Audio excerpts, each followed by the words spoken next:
Good evening. We're live here in Kirtland, New Mexico.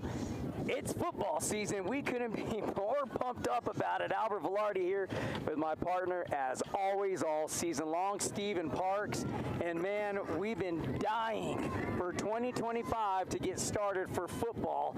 And we get to watch Kirtland take on Valencia here in beautiful Kirtland, New Mexico. That's right, Albert. We have been gearing up for this. We've had our two sports shows here in the last 4 weeks.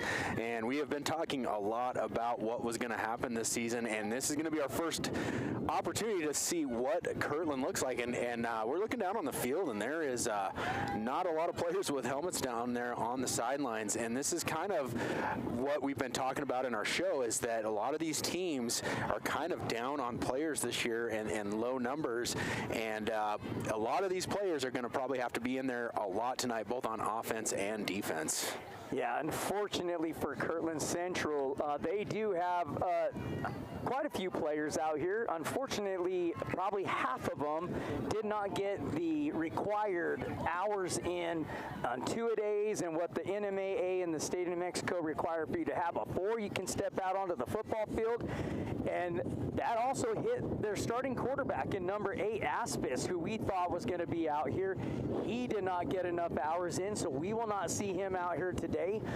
They've got number 31 starting for Kirtland Central at quarterback today, and we'll get you those numbers here in just a moment. We are going to take a pause for the national anthem, but we want to let you know, folks that are listening, we pulled our roster off of Max Preps. Something happened with the entry, and none of the numbers match what's out on the field. So please forgive us. We typically don't ever broadcast like this, but we're going to have to just say numbers for now. Correct. For Kirtland, yes. So we'll take just a moment to show respect to our country with the national anthem as ROTC walks out onto the field. They're out on the 50-yard line, and we'll be right back.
There's no better way to start a football game than with the national anthem and the ROTC. So, you know, in today's game, you're going to have Kirtland Central.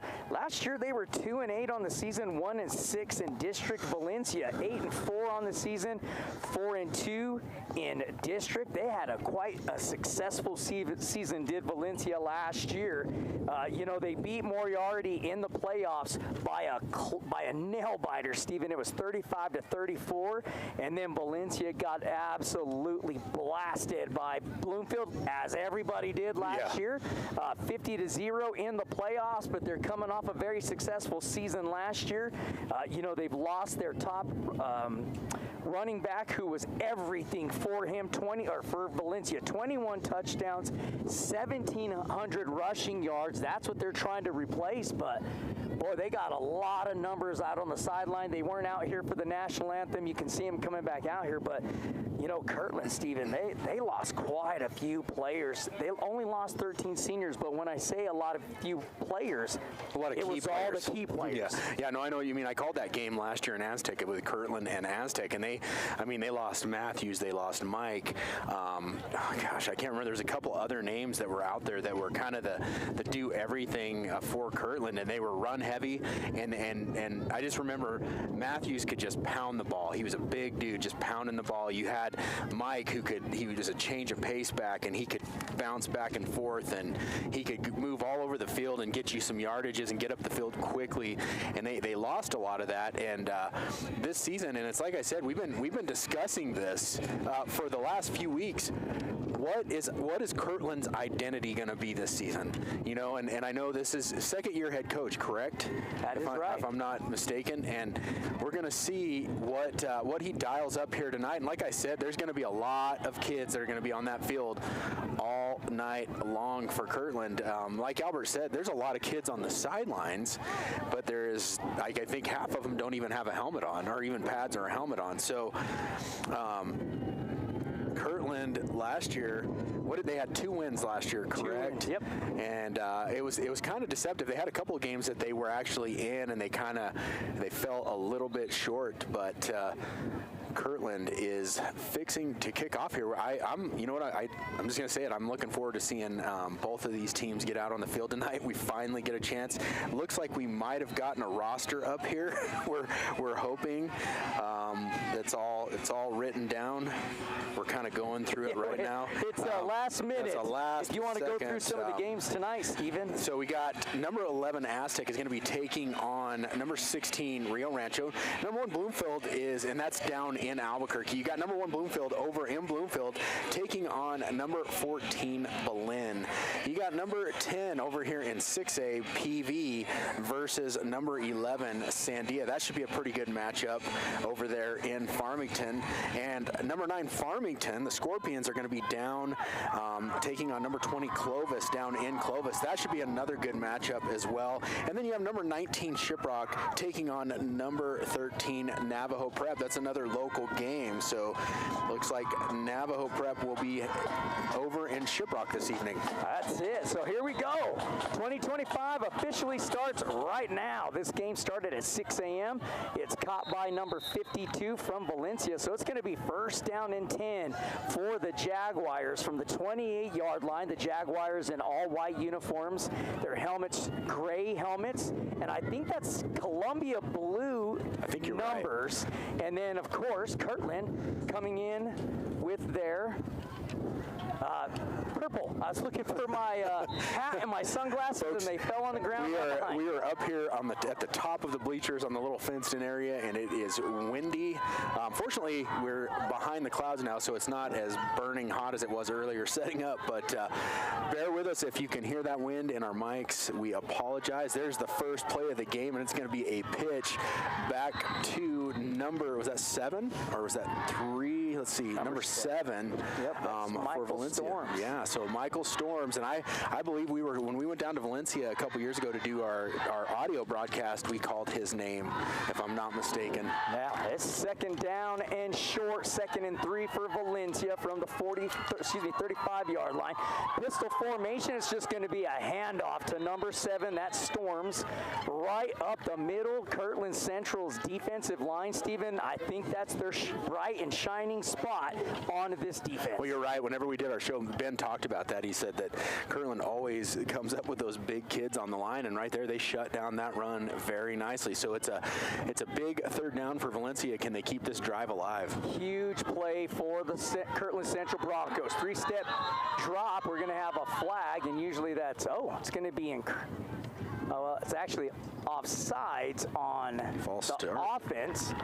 Well, he said that he was lined up over the ball, so he's lined up offside. So that's why he gave the motion to his hips on the far side. False start is with your arms. That's what the head ref did. He twirled his arms. That's why I said. So it's they're both off. Okay. I don't know who's calling what. Nonetheless, it was a penalty against Valencia. There you go. So what was 3rd and 3 is now 3rd and 8. It's pistol formation. There's motion, number 17, snap, handoff to number 7. And again, Storms is going to be tripped up, Steven. He only gains a yard, and Kirtland's defense comes through big time. Well, yeah, that was a good job by Kirtland's defense. I was watching Storms, and he does a good job of it. He sneaks in there, he waits for his block, and then he tries to shoot through, and it looked like he was going to sneak out that right side, pick up some yardage. But, man, great job by Kirtland on this first drive of the game as they shut it down, and Valencia will have to punt it away. Trujillo deep to return the kick. Goodness, I'm wondering if this kicker for Valencia can crank it, because Trujillo is back towards the 30. Is that number 8? Is that who that is? Punting or receiving down here? That's number 5. 5, okay. Yeah, his jersey's 5. Folded up, and I couldn't tell. Yeah, you know these kids these days, Steven. Dallas Trujillo deep to return the kick for the Kirtland Central Broncos. Number 21 will kick for Valencia, and we already have a dead whistle, and we got to delay a game. Absolutely, that's the right call.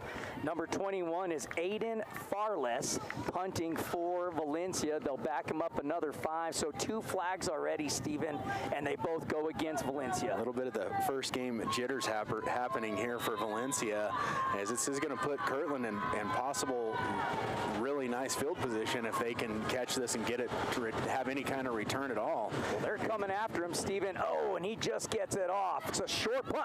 Oh, no. He touched the ball. It's on the ground, but he's going to be able to jump right on top of it. And, folks, I do apologize if you're also hearing a loud pop in the ear. I think we all are hearing that. I don't know what's going on with that, but, hey, it's going to be first down and 10 for Kirtland Central from the 35. That was number 6. That was Wesley Adsity. And I think what he was doing is he had his eyes up. He was looking to run before he caught that ball because he could see some green in front of him. But he missed the ball. Fortunately, he gets back and drops on it. Does give Kirtland decent field position. They're starting out here on their own 35-yard line on their first drive of the game. Well, it's going to be number 17 running quarterback. That's Trenton Salt.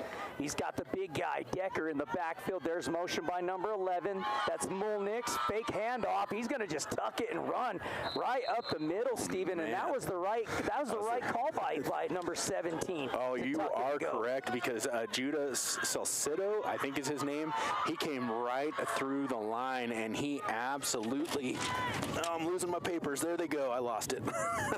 Sorry, folks. He absolutely blew up number 11. That was Gavin Molnix on that play, but good job by the quarterback, Salt, as he picks up a few yards.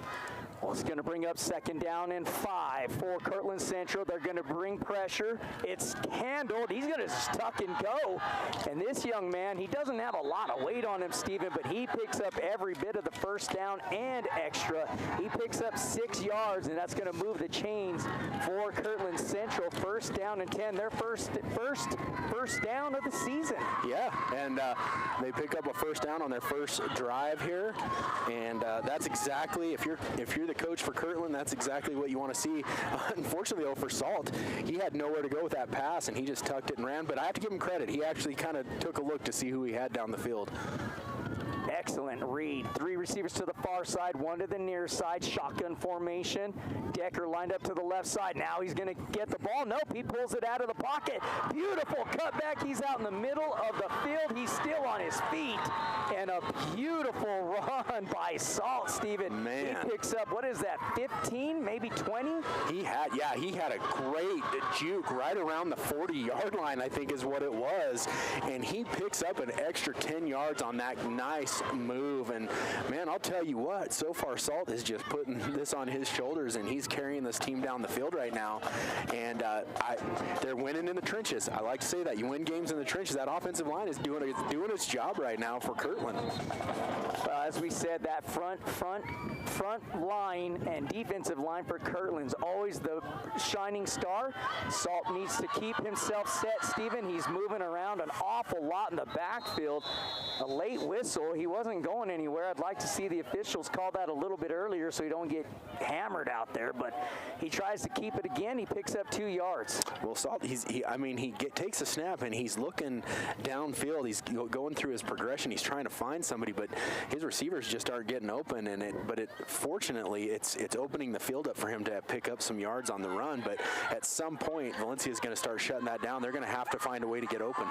0-0 is your score in the first quarter. 8:58 on the clock. Kirtland on the move. It's second down and 8. Shotgun formation. There's the snap.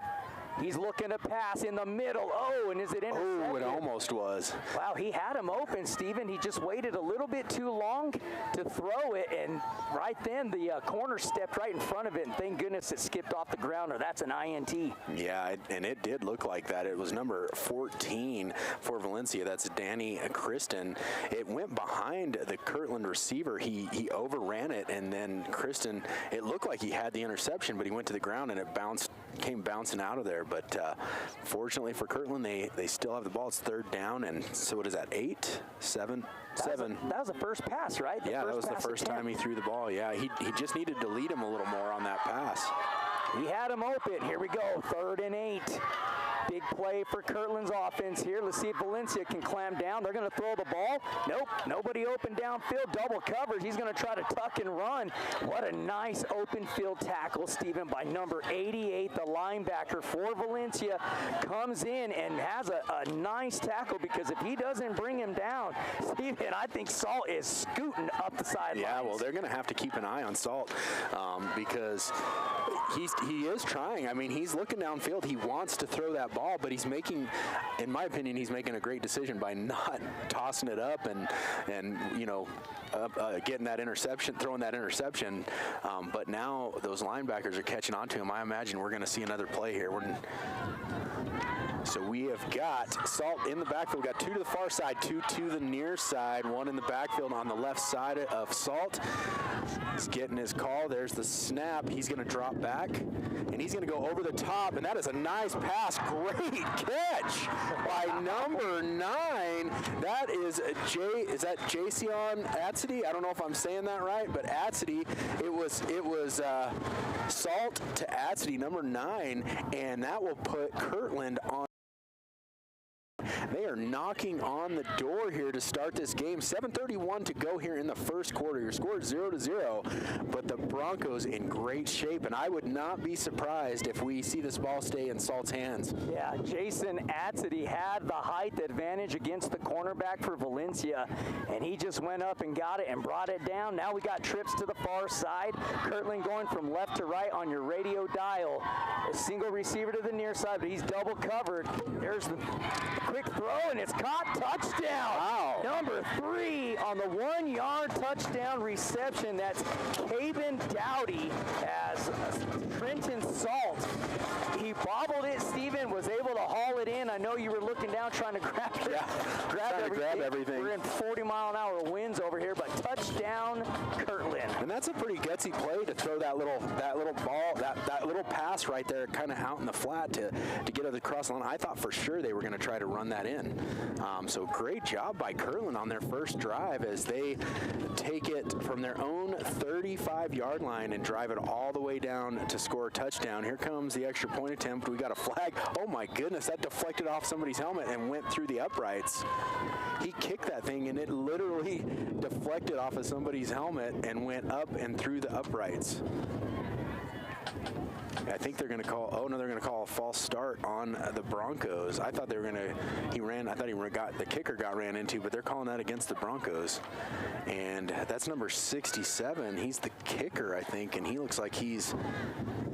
Yeah, that's Little. That's Stephen Little. He must have got run into because he is limping noticeably. So we got false start, but they should. Are they going to? Well, they're declining it. But wasn't the kick good? It was good. So they should maybe be it wasn't. retrying. Maybe it wasn't. It looked like it went through the uprights. Maybe it went to the. Okay. It did go through the uprights, right? Corey confirmed it. I thought for sure it went through the uprights, but that is not. Then they should be retrying that. Then that doesn't make sense. Don't know what's going on exactly, but it's showing 6-0 Kirtland. 7:23 left here in the first quarter, and Valencia will have another attempt on offense here shortly as Kirtland comes out with their kickoff team.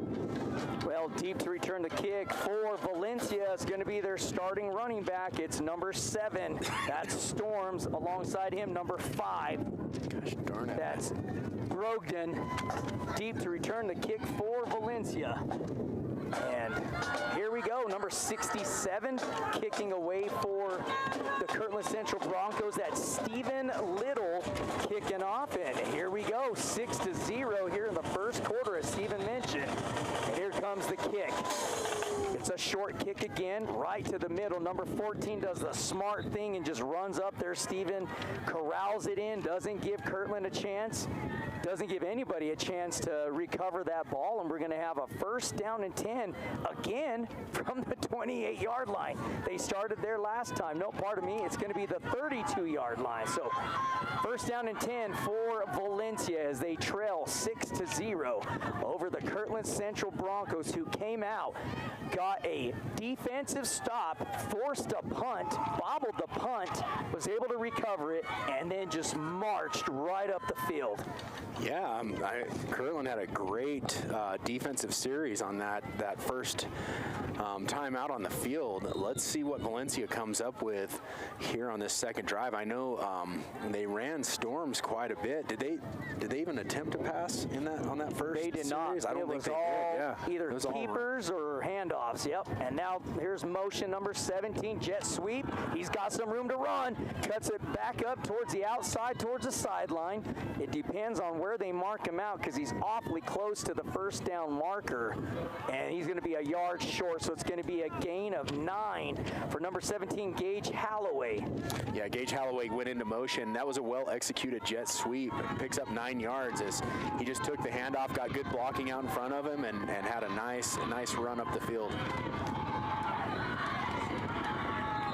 We're going to have a official timeout for Kirtland already, huh?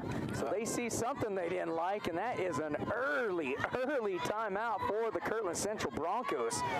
And I think they did not, how many guys they have out there? 2, 4, 6, 8, 10. Okay, so I'm thinking they had the wrong personnel. Yeah. You can see Coach down here talking to one of the kids saying you were supposed to be out there, but he was pointing at somebody, and I have to think that some of that could partially be just the players. You know, like I'm sure some of these players have been practicing, and some of them they're not suited up. You know what I mean? Like I'm guessing there's probably a little bit of confusion. It's the first game, but Coach had to call the timeout right there, and he did look a little frustrated as he pointed back to the sidelines at somebody like they were supposed to be out on the field or not or something. I'm not quite sure.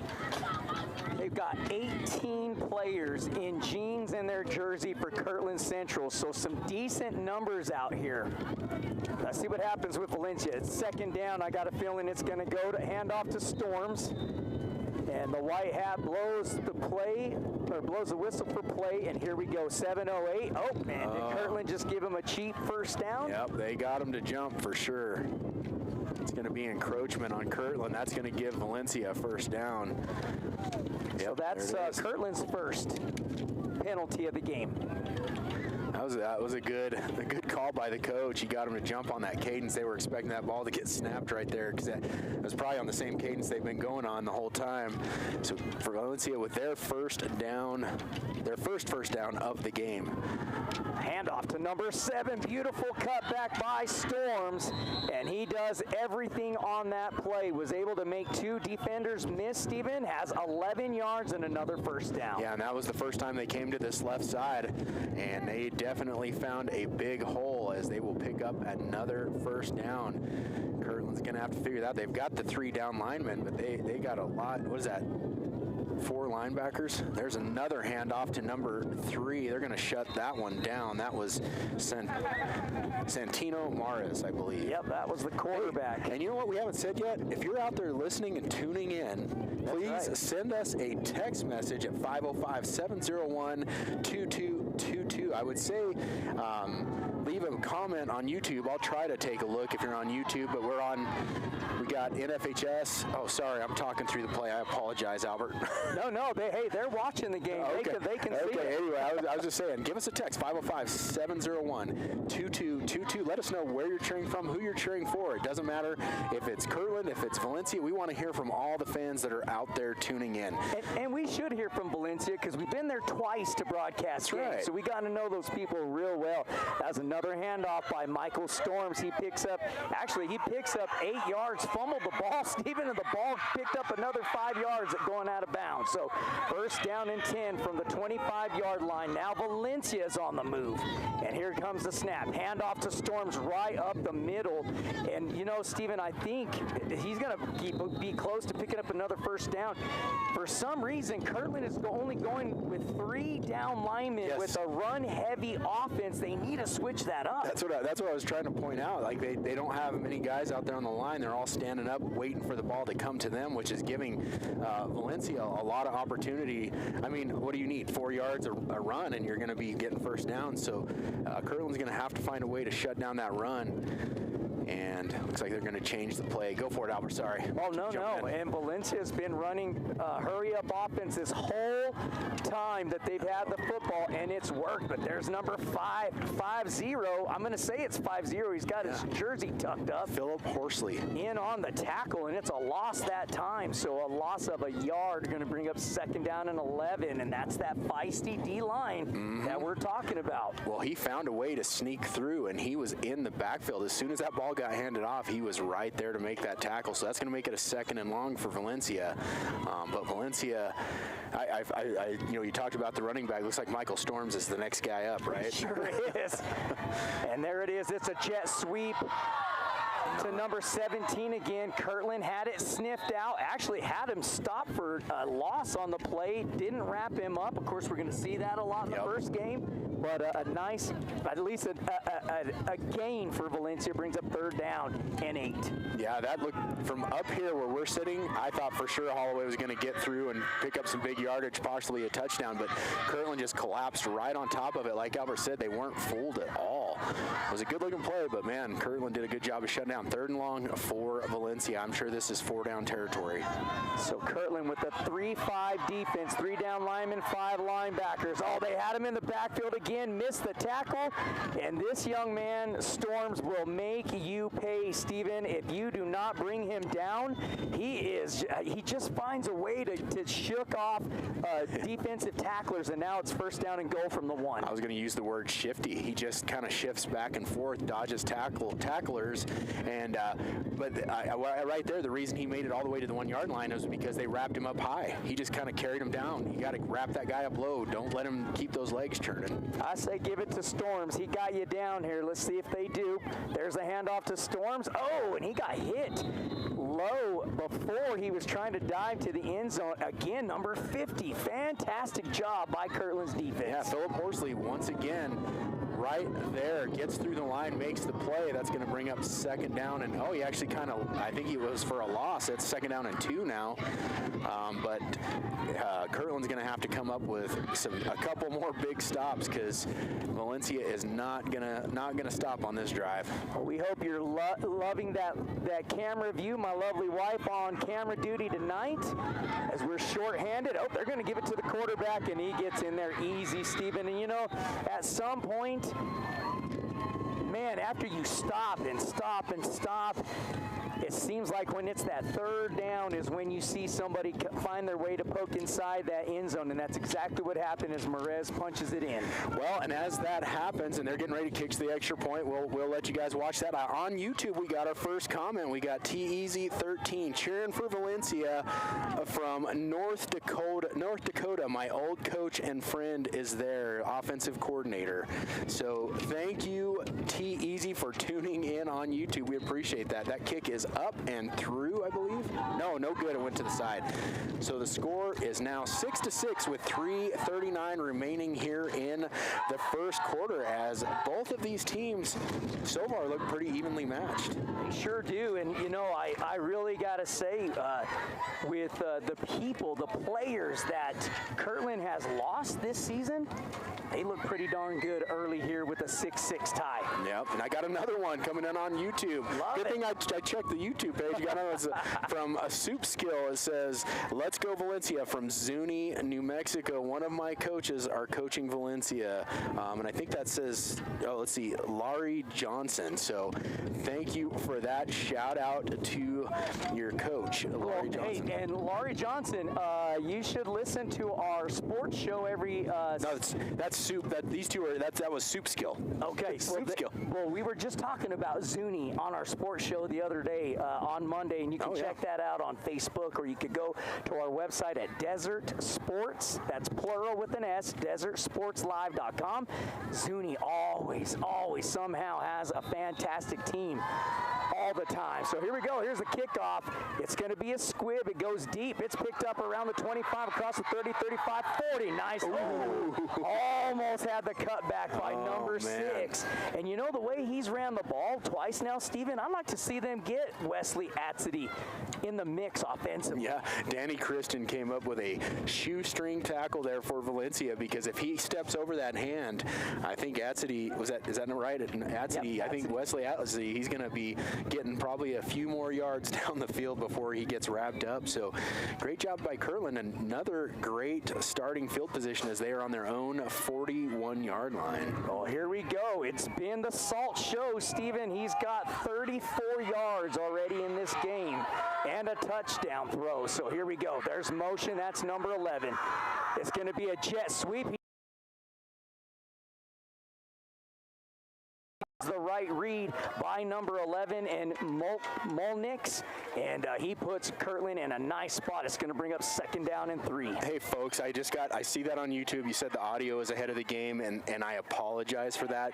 This is one of those games where we're having to use our Starlink, and we're having to stream at lower bit rates, and that happens sometimes, so I do apologize for that, but there's really not anything we can do about that. We tested it before we started, and it was working, but unfortunately, we don't have a direct internet connection like we do at some of the fields. So we'll give you another option here in just a moment. It's 2nd down and 3. Oh, let's see who they give it to. 2 players took off. Kirtland was one, Valencia's the other, and they're going to pop Kirtland for that. That goes against Molnix. If you're having issue on YouTube, then try out our website at desertsportslive.com. That's www.desertsportslive.com. The game's right up there. All you got to do is click on it, and you might have some better luck that way. You can still enlarge it on your screen. You can still cast it to your big screen TV. Give that a shot. Let us know if that works. But what was 2nd and 3 is now 2nd and 8 for Kirtland as they are tied up 6-6 here in the first quarter. There's the first handoff to a running back in this game. So, Steven, it's either been Salt, jet sweep, and now we finally see number 46 and Decker get the football. He only gets a yard. Yeah, Valencia was all over that one. He tried to sneak up the middle, but they just collapsed and gave him nowhere to go. So Kirtland now in a 3rd and long. Let's see what play they come up with. Kirtland's been pretty sneaky tonight. I like it. Salt runs the ball, then he throws that nice pass over here to the corner of the field, right on the edge of the end zone. Let's see what they come up with here. And make no mistake about it, Valencia is a legit football team. They brought back almost everybody from last year. Looking to pass the ball again. There's nobody open, so Salt's going to have to tuck and run. Nice job defensively by Valencia's defense, being able to keep Salt from cutting up field because he's got a ton of speed, but there's just nowhere for him to go. Yeah, and that was another one of those, you're looking downfield and he wants to throw the ball, but his receivers are just not it's not getting any separation at all. And not only are they not getting separation, they're running deep passes every time. Is there too many men on the field? There is. There's way too many men on the field for Valencia, and so Valencia coach does the smart thing, calls his first time out, and he's got to get 2 players off because there's 14 of them out there. Excuse me, 13 of them out there. Yep, 13. So they're going to have to get 2 of them off the field, and we're going to have a break really quick. We like to thank Kitty Camp, our title sponsor, with 7 locations in the Four Corners area. That's Kitty Camp and Four Roses T-shirts, and Hornet Fencing, all supporting Desert Sports Live and all of our broadcasts. It's tied up 6. Valencia versus the Kirtland Central Broncos.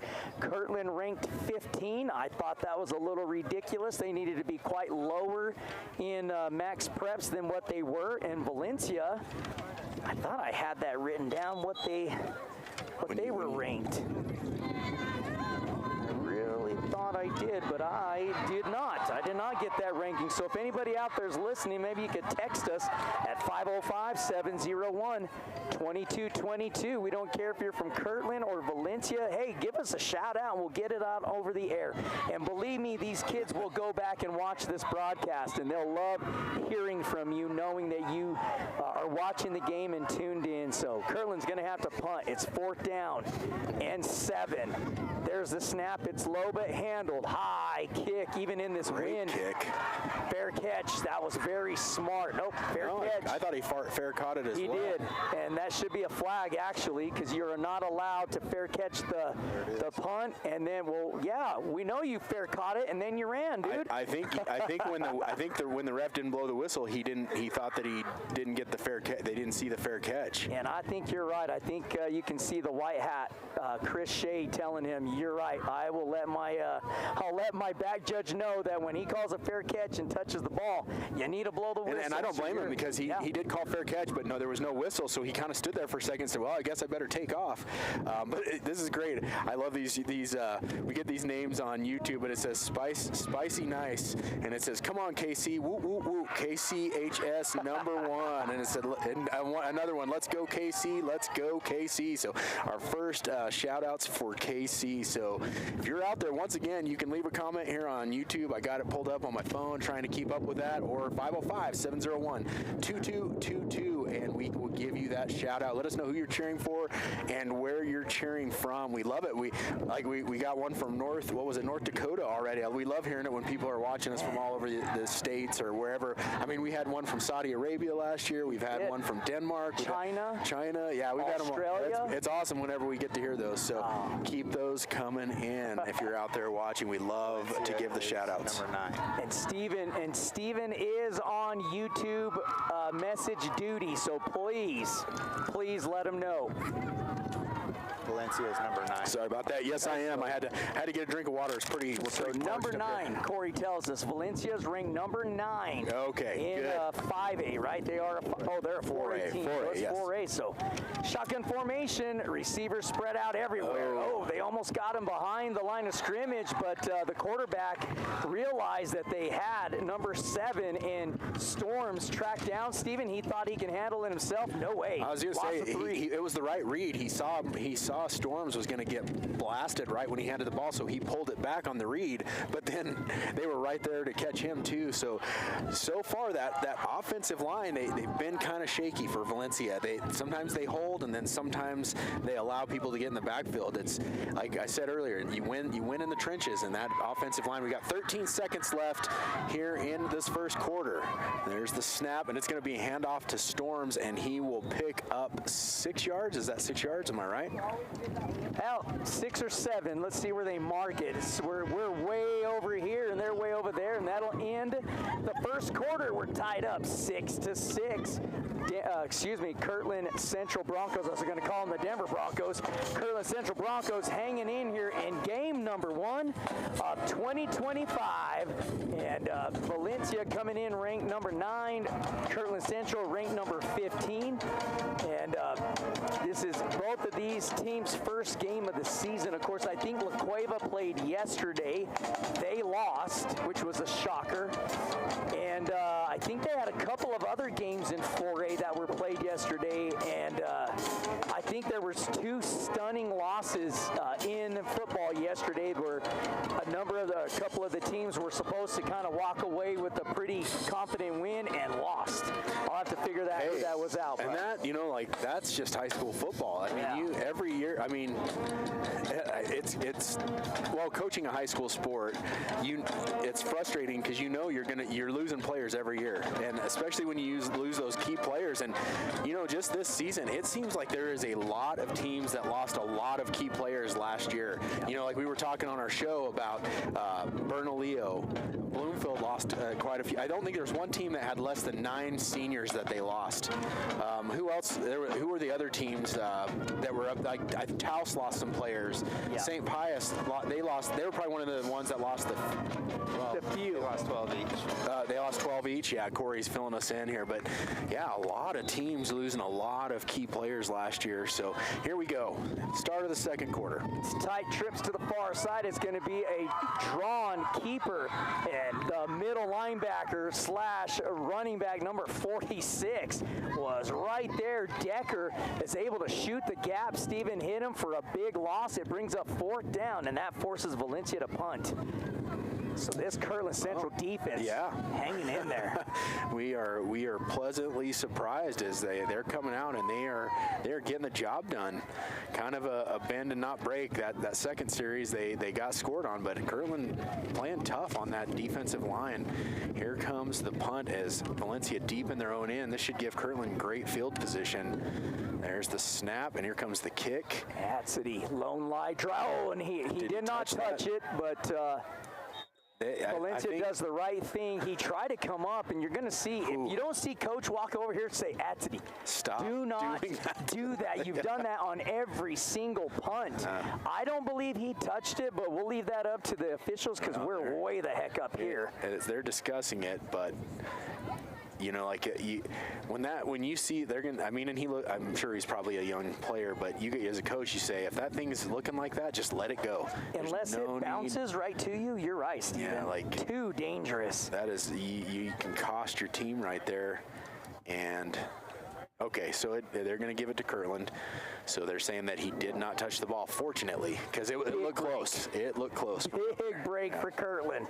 1st down and 10 from the 47-yard line. Kirtland Central with the football. We're in the second quarter, 11-10 on the clock, 6-6 is your score. Kirtland with a 1-yard touchdown pass, and Valencia with a 1-yard touchdown run. So here we go. Salt looking to pass. He's got somebody open in the middle. Beautiful pass and catch. That is number 9 yet again, and Jason Atsedy, who caught a big pass down here, almost got it in the end zone. Steven does it again. Big play. Hey, we got our good buddy, our Ben O'Gean. He's watching down there in Albuquerque as he's watching his son Tanner playing over there against Rio Grande. But Ben O'Gean, one of our key guys on our sports show and one of our key wrestling guys. So that's a shout out to our boy Ben down there in Albuquerque. Well, he'll be giving us some score updates soon. We're tied up 6-6 here. There's this motion, jet sweep. That play looked like it took forever, but it works out for Kirtland, number 14 with the football. That's Keone Scott. Steven, and wow, he picked up 15 yards and another Kirtland Central 1st down. I don't know if you could have timed that play any more perfectly than Kirtland just timed it, because you're right. It took forever for that play to develop. Right whenever he's getting the handoff is when the Valencia defender gets through, but it was just, he beat it just enough to get a great pickup. So Kirtland knocking on the door down here on the 10-yard line. It is 1st and goal. Trips to the far side, single coverage to the near side. Look at him. If they want to throw the ball, they're going to keep it. Play action, and 3 missed tackles. Steven, he's trying to get in the end zone, and he's going to hit right out about the 1-yard line. And what a tough nose run by Salt. He picks up 9 yards, and it brings up 1st down and goal from the 1. Man, I'll tell you what, I really like this Salt kid. He is doing a fantastic job for the Broncos. Is right there. I mean, it looked like he was going to get caught at the 6-yard line, and he just kept moving those legs and spinning and turning and makes his way all the way down to the 1. So Kirtland once again knocking on the door. 6-6 here in the first quarter. In the second quarter. Kirtland just about to put one in if they can get it in there. I think that was a mishap right there, close to a fumble, Steven, as Salt was trying to hand it off to number 46, the fullback in Decker, but Decker could not get a handle on the football, so it was kind of strange as Decker had a hold of the football and so did the quarterback in Salt, and they just kind of carried each other towards the goal line. They're going to lose a yard, so it's going to bring up 3rd down and goal. I thought it was actually 1st down and goal. Yeah, that's what I thought too. So they need to change the... No, it was 1st and goal from the 10, and that's whenever he ran it all the way down to the 1. So yes, it is 3rd down. So Kirtland calling, like I said, knocking on the door, wanting to see if they can put another one in here. And I apologize, folks. That was my fault for not having the scoreboard up on the screen. We will try to read that off to you more often. Thank you for letting me know. There's a handoff coming across the backside, and that just, it stretched out way too far. There was no way he was ever going to turn the corner there. And that's it. It was like the first time. It was just from the other side. Just took way too long to develop. Yep, that was a jet sweep. He should have cut that in way earlier than what he did. He would have walked into the end zone. Unfortunately, stretched it out too far. Number 21, the linebacker for Valencia, just too fast to get by him. So it's going to bring up 4th down and goal now from the 4th. Let's see if they go single coverage. I know if I'm Kirtland, I'm finding number 9 right here. So here we go. Salt, shotgun formation, trips to the far side, to the right side. Single coverage to the near side. Here comes the snap. Fake handoff. That's a fumble. They're not. Oh, there he goes. There's the call. Okay.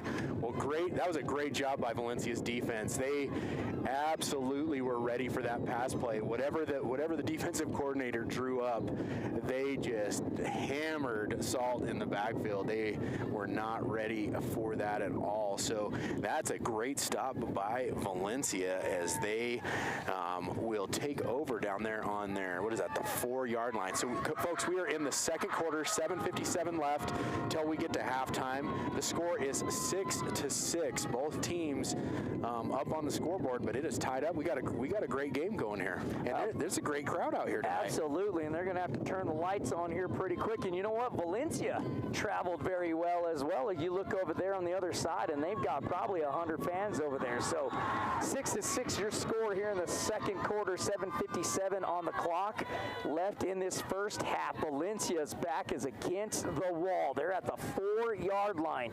Trip set, bunch set here to the near side. Single coverage to the far side, and it was going to be a straight handoff.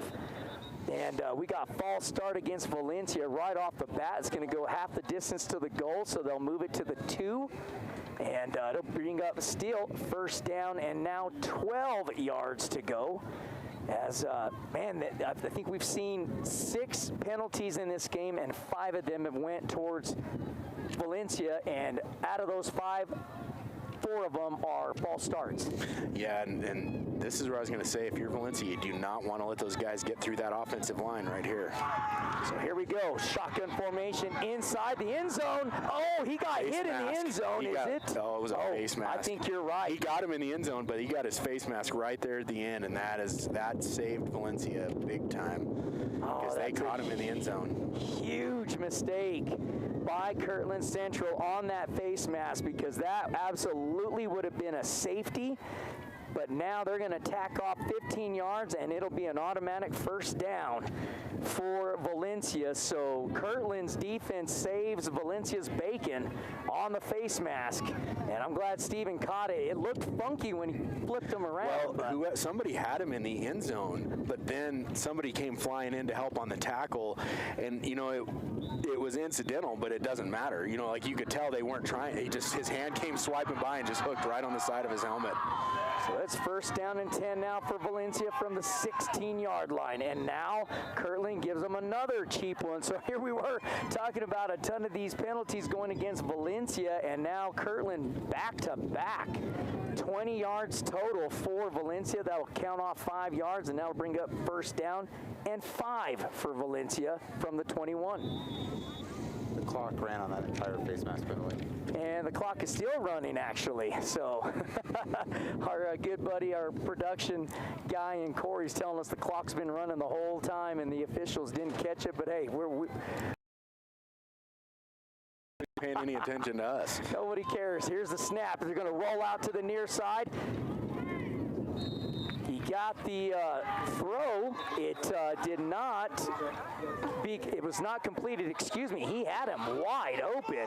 He just airmailed it too high and too far out towards the sideline. So incomplete pass brings up 2nd down and 5. Second quarter, 6:36 left on the clock. 6-6 is your score, as both these teams are just battling out there tonight. And I would have to say that I don't think Valencia has that many more players on the sidelines than Kirtland does, do they? Oh, we got another penalty. I didn't even see what it was. Face mask. I didn't see it either. There's another 15 yards that Kirtland gifts Valencia.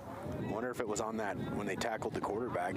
I know he got up and he kind of looked at the ref, but I didn't see that one. I did not see it either. I saw the other one pretty good, but I didn't see that one. Right, but the clock stopped, so that's a start. All right, bonus. Clock stops at 6:36. 6-6 is your score. We're tied up. First down and 10 still for Valencia from the 36. Fake handoff. He may be off to the races. To the 40, 30, 20. I think Storms is going to score. Merez, the quarterback, and he does. Touchdown, Valencia. Well, I'll tell you what, that offensive line did their job on that one as they opened up a huge hole right up the middle. Would you say 65 yards? 63. 63-yard run by Merez, and boy, when he took off, nobody was catching him. So great run by Merez. That'll put the Jaguars up by 6. Let's see if they can kick this extra point. 12-6 is your score. 6:02 here left in the first half. And we will see what happens here on the extra point attempt. Oh, and they're going to get, that's going to be encroachment, I would think. Yeah. Yep, that's on defense, and it's not college or NFL rules where you can jump back onto your side. Once you cross that line, it's over with. And let's see if Valencia decides to go for 2, or do they just keep the kicking unit out there? Why not? He must be that good and that clutch, so keep him out there if he is. So here we go. Got another run time down here. There's a snap. The hold kick is up. And we heard the whistle. It is good. All right. Well, that will bring the score to 13-6 as Valencia takes the lead on a 63-yard run by the quarterback Merez, as it was a option play. I mean, he pulled it back. He saw that opening in the middle, and he just took right off up the middle, and that was all she wrote as Kirtland could not catch up. I got that scoreboard covered, Kristen. I mean, you hit it perfectly on the head that the offensive line did their job to allow Merez to scoot 63 yards untouched right up the middle of that defensive line. And, they haven't been able to do that a whole lot in this game, but that time it worked. Yep, so here we go as Valencia got some momentum on that play. I mean, they started on their they went all the way back to their 2-yard line, and they brought that all the way down the field, but Kirtland had some pretty costly penalties, 2 face mask penalties on that drive, which absolutely got Valencia out of danger territory down here on their end of the field. 2 face masks and an offside. That went from being a safety to a face mask. Yeah, 35 yards total. There we go. Caught at the 20 to the 30. Now right up the middle. He may be gone. 50, 40. Oh, and he fumbles the ball. And now here comes Valencia on the recovery across the 35 to the 40. A beautiful return by number 6 in Atsidi. Steven coughs it up at the last minute, and now here comes Valencia. Goodness, that hurts right there. That was a tough break for I don't know Kirtland. if you saw that, but Edsity wanted to cut to the outside, and he probably would have been off to the races down the sidelines, but his lineman or whoever that his blocker was got in his way, and he had to cut back inside, and that's whenever he got hit and fumbled the ball. So just an unfortunate set of circumstances, but man, Valencia with all the momentum right now. Well, right here, if you're Valencia, you got to find some way to punch it into the end zone, and the clock is still running. Now, here we go. So they got the clock stopped. Now they are set. It's trips right. Bunch set. Nope, they're going to move the wing back over to the other side. He's the tight end, actually. So 2 receivers to each side, and I wonder if they're going to call an illegal shift. because he was set down and then stood up and then moved over to the other side. So once the quarterback, oh no, they're going to say the center put his hand on the ball and then took his hand off the ball. That's a false start. Gotcha. So I think that's exactly what it was. I seen the white hat say, hey man, you can't put your hand on the ball and pick it up and then take it off. So that's where the center got popped, just moves him back 5 yards. So it's going to bring up first down and 15 for Valencia from the 38-yard line. Jet sweep to number 17, looking to cut back. He does. Nice open field tackle, because it looks like, Steven, if number 46 in Decker does not get him, he is gone. Yeah, Holloway had a lot of running room, and Decker just jumps out there and brings him down. You are correct. That was a great tackle by Decker, because I think Holloway was going to be up the sidelines in no time at all. So here we go. It is 13-6, 4:35 left here in the first half. It is a second down and 9 for the Jaguars. There's a snap handoff to the tailback. It's number 7 again, Storms, who's done a fine job today running the football for Valencia, and it looks like he's got enough for the first down, and they'll move the chains. It is a first down, so now Valencia will have first down and 10 from the 47-yard line, as we are 13-6 right now. It was tied up the entire first half. Valencia breaks it out in a 63-yard touchdown run by their quarterback. So 13-6 the score with 4 minutes left to go here in the second quarter. There's a snap. Handoff again to the tailback. That time he goes nowhere. Again, it's the middle linebacker, number 46, having a big day today. Yeah, that Decker's doing it. I mean, he's kind of doing it all right there for Kirtland on defense, as he keeps bringing guys down. He has a really good eye for, keeping, seeing where the ball is going and what the movement is, and he's getting in there and making some good tackles. But Valencia, and they have got a lot of momentum going right now, as it's 2nd and 9 here on Kirtland's end of the field. Trip set to the near side. It was the bunch set, and now you realize if you're Kirtland, as the quarterback in Merez is going to pick up 10 yards and another Valencia first down, so it'll be first down and 10 from the 36, but they bunch up to the near either side, Steven, and if Kirtland needs to pick this up, they run it to that side every time. Well, and they're taking advantage. There's a snap, and it's a handoff to Storms. He's going to go right up the middle, and he's going to break several tackles. They're all trying to tackle him at his shoulder pads, and he is just breaking through that, and he has a, what is that, like a 16? No, it's like a 20-yard pickup, 21-yard pickup, I think. Anyhow, what I was getting ready to say is they're taking advantage of the Kirtland defense right now. They just keep, play after play after play, and here they are. They're set up again. There's the snap to Merez, and he's going to go up the middle. Kirtland collapses on him that time. I think that was for no gain. But you can see Kirtland's defense is getting fatigued, because they're just pounding them. They don't have enough people to switch out, unfortunately, right exactly, now. And I'm afraid that may be Aztec's problem tonight, too, out in Rio Grande. But Gavin Mulnick's number 11, the safety, Steven, he had a score-saving tackle at the end when he finally brought down Storm. So good job by him, but second down and 10 as the ball's marked on the 15-yard line.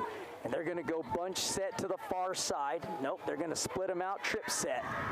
And it's been run heavy today for Valencia. They've only attempted to throw the football one time, and it was incomplete. And then there's a face mask on that throw that we completely missed. That's the only attempt they've had. I think they were trying to get him to jump. Not sure what happened there, but that play was taking forever. And Kirtland finally calls a timeout. But you're right, Valencia is very, very run heavy. Like you said, we've seen one pass play. Is that correct? Just one pass play. We got 2:17 left to go here in the first half. The score is 13-6 as the Valencia Jaguars lead here in this game. They have the ball in offense. They're in great shape as they're sitting on the Kirtland 15 after that kickoff return. Great kickoff return for Kirtland, but he fumbled right at the end. And here's Valencia with an opportunity to go up 2 scores right before halftime. I mean, they lost their number 1 offensive player last year, and their running back close to 1,800 yards rushing on the season, 21 touchdowns. Now it makes sense seeing their offense out here this year. Heavy run heavy, but in that first quarter we seen Kirtland really really hold their ground, but I think you hit it right on the head. Getting gassed right now. And it's harder to play a running team than it ever is to play a passing team, because it's always constant contact. You're either pushing somebody forward or getting pushed, always having collisions with somebody, and people don't think that will wear you down. Goodness, does it ever. Here we go. Trips to the far side of the field, single coverage to the near side. Quarterback's going to roll out to the far side. Merez, he had him open. It was a slight opening. Oh no, they're going to probably pop a late hit on Kirtland for the quarterback. That was pretty late, man. I mean, it was at least 2 to 3 seconds after he threw the football, and I think Kirtland just gifted a first down. There it is, personal foul. It's going to be right at the goal line. The passer. Or is that half the distance? It will be half the distance. And a first down. So inside the 20, it's always half the distance. Man, that was, because that was, I mean, he didn't even need to do that. That was going to be 3rd and 10. And now, instead, it is going to be a 1st and goal from, is that the 7-yard line? Looks like the 7-yard. Pretty close. We're going to call it 7. 7 or Let's 8. Call it Between 7. the 7 and 8 yard line. Somewhere in the middle. Yeah.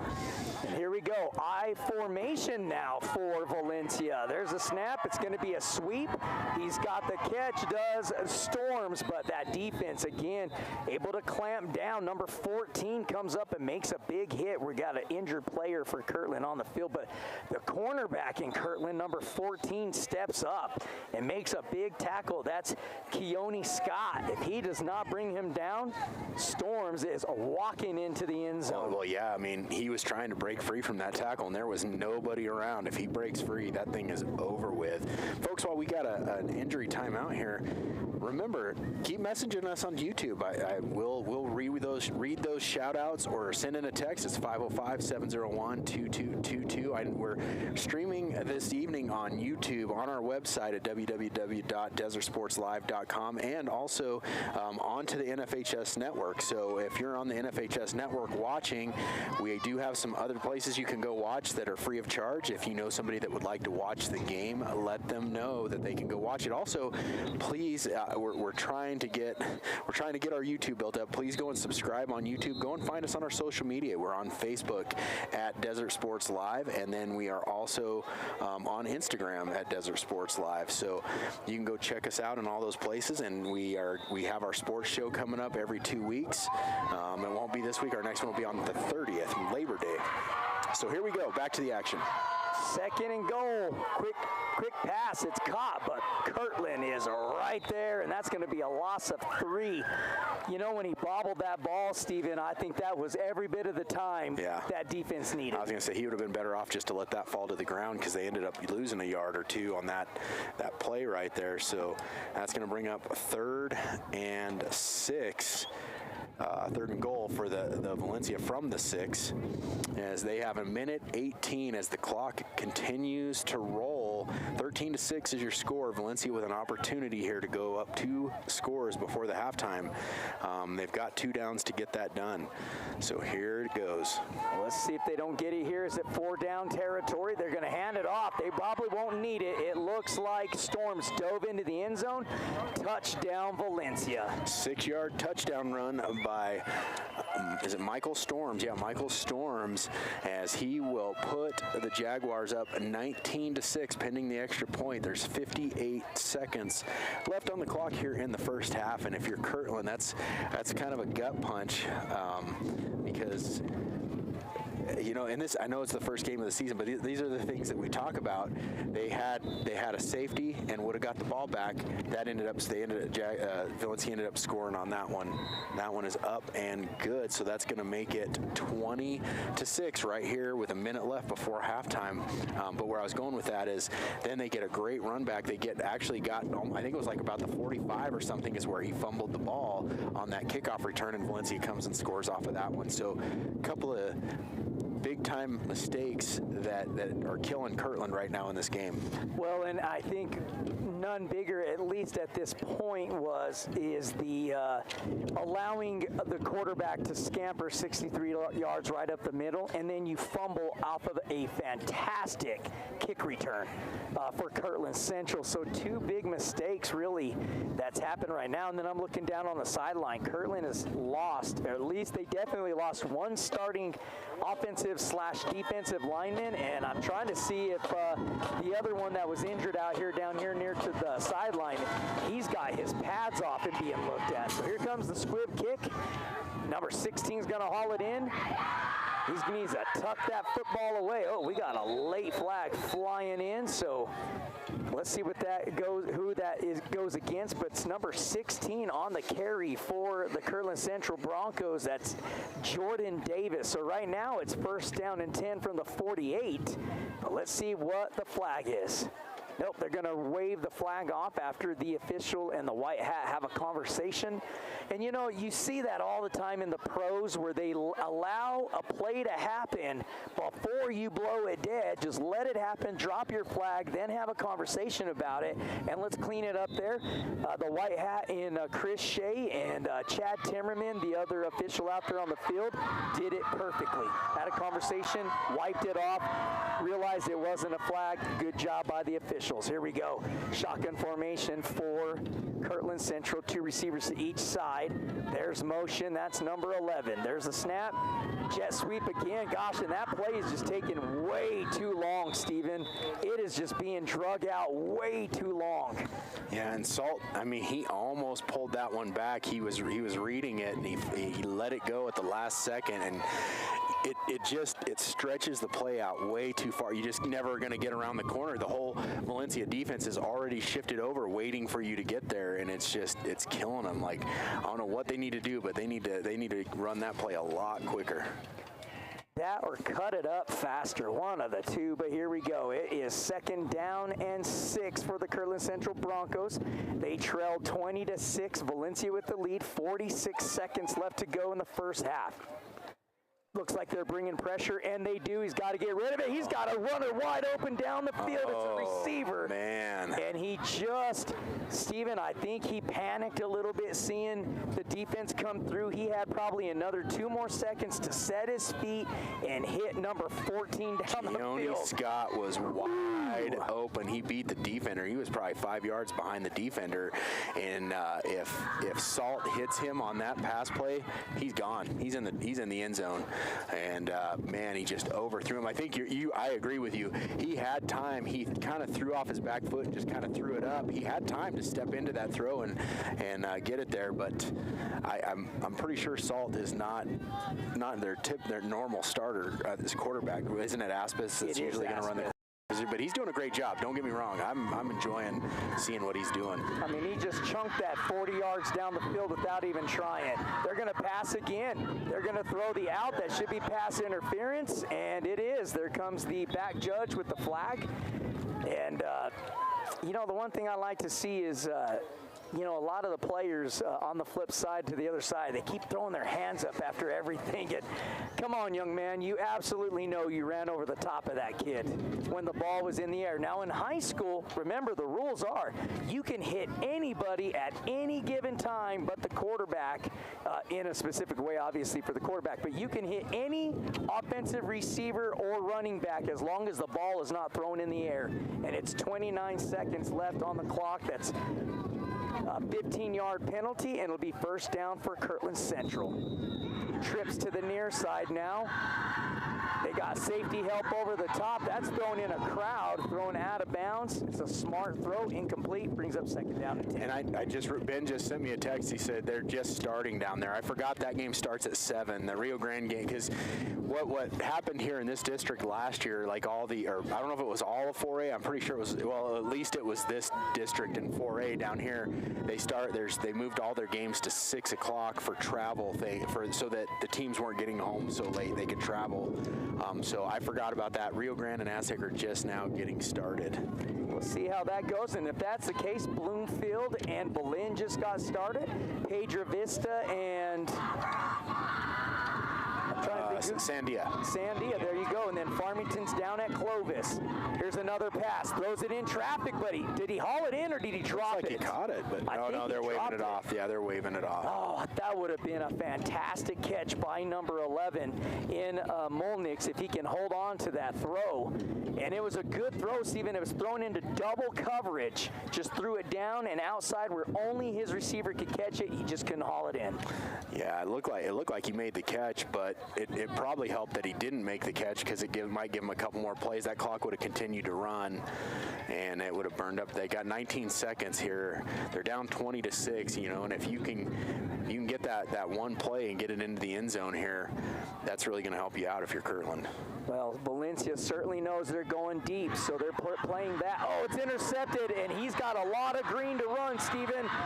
Cuts it back up, did number 2 on the interception. Jordan Henry. And it was just air melt. I don't even know if there was a receiver in that vicinity. Well, if you watched, they knew. I mean, it was obvious they were throwing the ball, and you watched Henry. I watched him. He just stood there, and he was waiting for a throw to come that way. And unfortunately, Salt just threw it right to him. The receivers looked like they were farther outside. I'm not sure what Henry or what Salt was seeing, but man, he just threw it right into the hands of Henry, and so that's going to be a turnover for Kirtland right here before half. There's 11 seconds left. I'm not sure what Valencia if they'll just try to run out the clock here, run the ball, or if they'll try to go over. At halftime, we're going to have my lovely wife just put the camera on center field mass as we got some cheerleaders going on. We'll turn off the volume, or at least our volume from our mics, but you'll hear everything that's going on. But it's 11 seconds left for Valencia. Here's the snap. It's going to be a keeper. Just run the clock out. That's smart.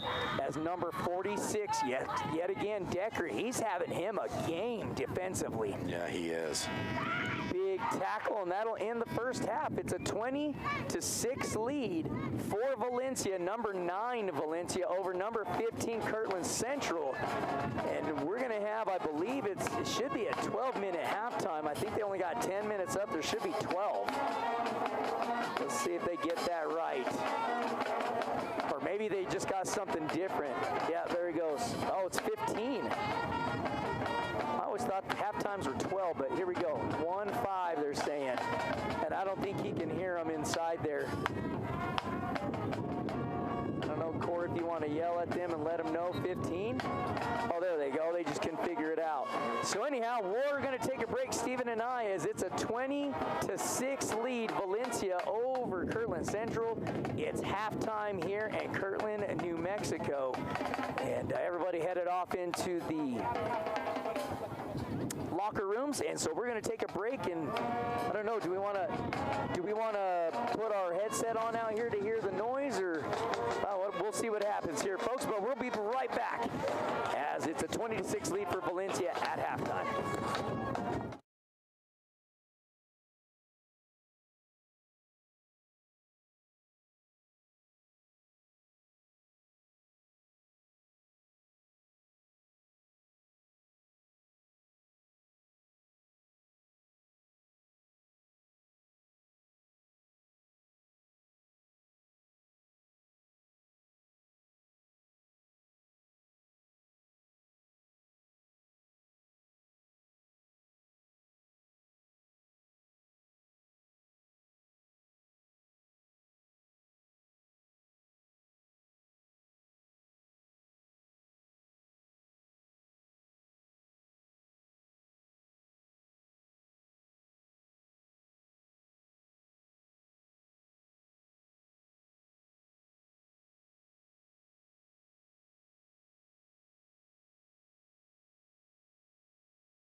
It's halftime. 20-6 is the lead for Valencia over Kirtland Central, as we do every single year.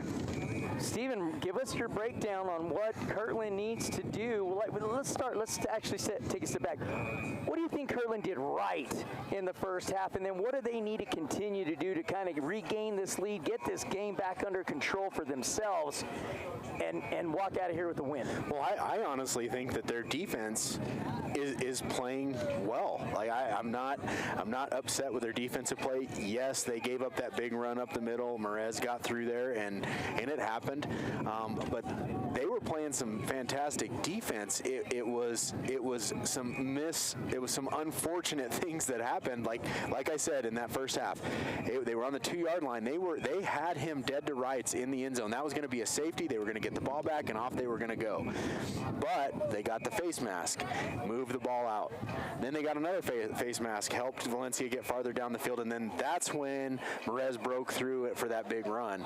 So it kind of reminds me of baseball. We talk about that in baseball. Just a couple mistakes can really kill you. Well, that's what's happened in this game. And then once again, that fumble that happened on that kickoff return, that really, and then Valencia coming back and scoring, that really swung the momentum. So I think what Kirtland I think they're fine, but they need to come out and they need to execute on defense. They need to get into that backfield like they were doing a few times there in that first half. They weren't doing bad, but they're gonna have to get rid of those mistakes. And I know it's the first game of the season, and you expect to see those types of things. But if you're the coach right now, you're saying, hey, see what happened in the first half. These are the things we need to clean up. If we didn't do this, and this, we could be possibly leading in this game. Now that being said, you look over at the Valencia side, and they grind. They just grind and grind and grind. They never let anything. I mean, they could have been discouraged whenever Adsley ran that ball back on the kickoff return, but they just kept grinding and staying after it, and they knocked the ball and they got the ball back. And then you got Storms back there, you got Merez back there. Those guys are just pounding the ball, and then they were running that no huddle offense, and they were wearing out Kirtland's defense, and that's what I saw a lot. I mean, what I see with Valencia is they just do a good job of just wearing you down. Well, I think the other thing too for Valencia is we haven't seen them, or at least I haven't. Maybe you have, but I haven't seen a whole lot of players coming in to give their starters a breather. We haven't seen a whole lot of change out defensively or offensively for Valencia, but they've got some big numbers over there. And actually, Kirtland's got some big numbers. Unfortunately, I don't know why, but look at all these kids down here. They have so many players that missed time for practice for one reason or another that did not allow them to come out here and suit up. Otherwise, I think Kirtland would be in this might be a completely different game, being able to get some fresh legs out there, because we certainly know how important that is. Yeah, I mean, right now I think I counted 20 players that are suited up playing right there for Kirtland. And I give them a ton of credit. You're right. They got a lot of guys that aren't suited up, and they're still out there. I mean, they're right here in this game. They're down 20-6. We're fixing to start the second half, but like I said, this game could easily be 13-6 Kirtland. You know what I mean? Like, it could easily be that. So, and I'm not taking anything away from Valencia. I'm just saying that's the way that the tide turned in that first half. So, Kirtland has a little bit of a hill up climb up this next half, and they're gonna have. We're gonna see how good a shape they're in here in this second half, because with that small amount of players, you're gonna have a lot of guys that are gonna be out on that field a long time this second half. Let's see what the adjustments were from Kirtland Central High School. They're gonna receive the ball as Valencia will kick off to lead the second half, as Valencia leads this game 20-6. We got a score update from the Shiprock Navajo Prep game, as Navajo Prep leads that game 6-0 over Shiprock. 4 minutes in the first quarter, so very close game out there. Of course, we haven't heard anything from Bloom Bloomfield's game, PB's game, Farmington's game, or Aztec. So if any of you are out there listening, please shoot us a text message at 505-701-2222. Again, that's 505-701-2222. And we will give you a shout out for giving us the...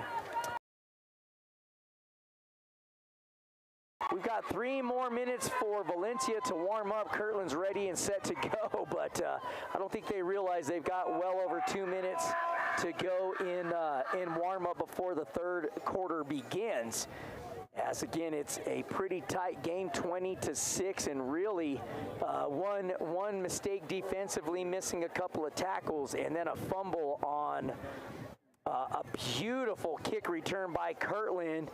Turned the tide as Valencia marched right back up the field after recovering the fumble and punches it in from 1 yard out for the touchdown. And so, you know, that's what Stephen was talking about. We have a completely different game if if the defense wraps up, and on the flip side, we don't turn the football over in Kirtland, we'd be looking at a different game. But thus far, Valencia has absolutely capitalized on the mistakes that Kirtland has made, and now I look down on the field, and Kirtland is certainly down 2 offensive linemen, or offensive/defensive linemen, as I seen both of them.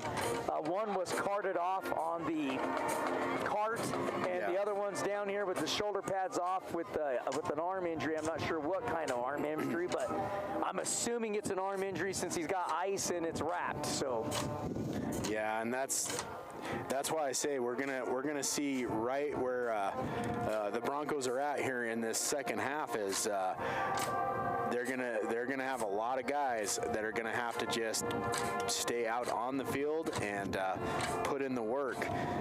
But so far, this game has been fairly evenly matched.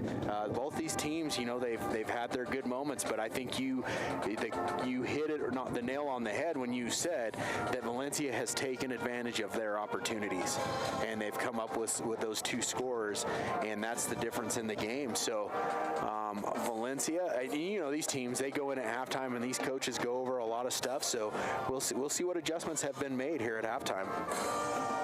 Well, they've got some athletes to keep themselves in this game. So let's see if halftime rested them up enough to get through the rest of this game, because we know how taxing that can be on your body.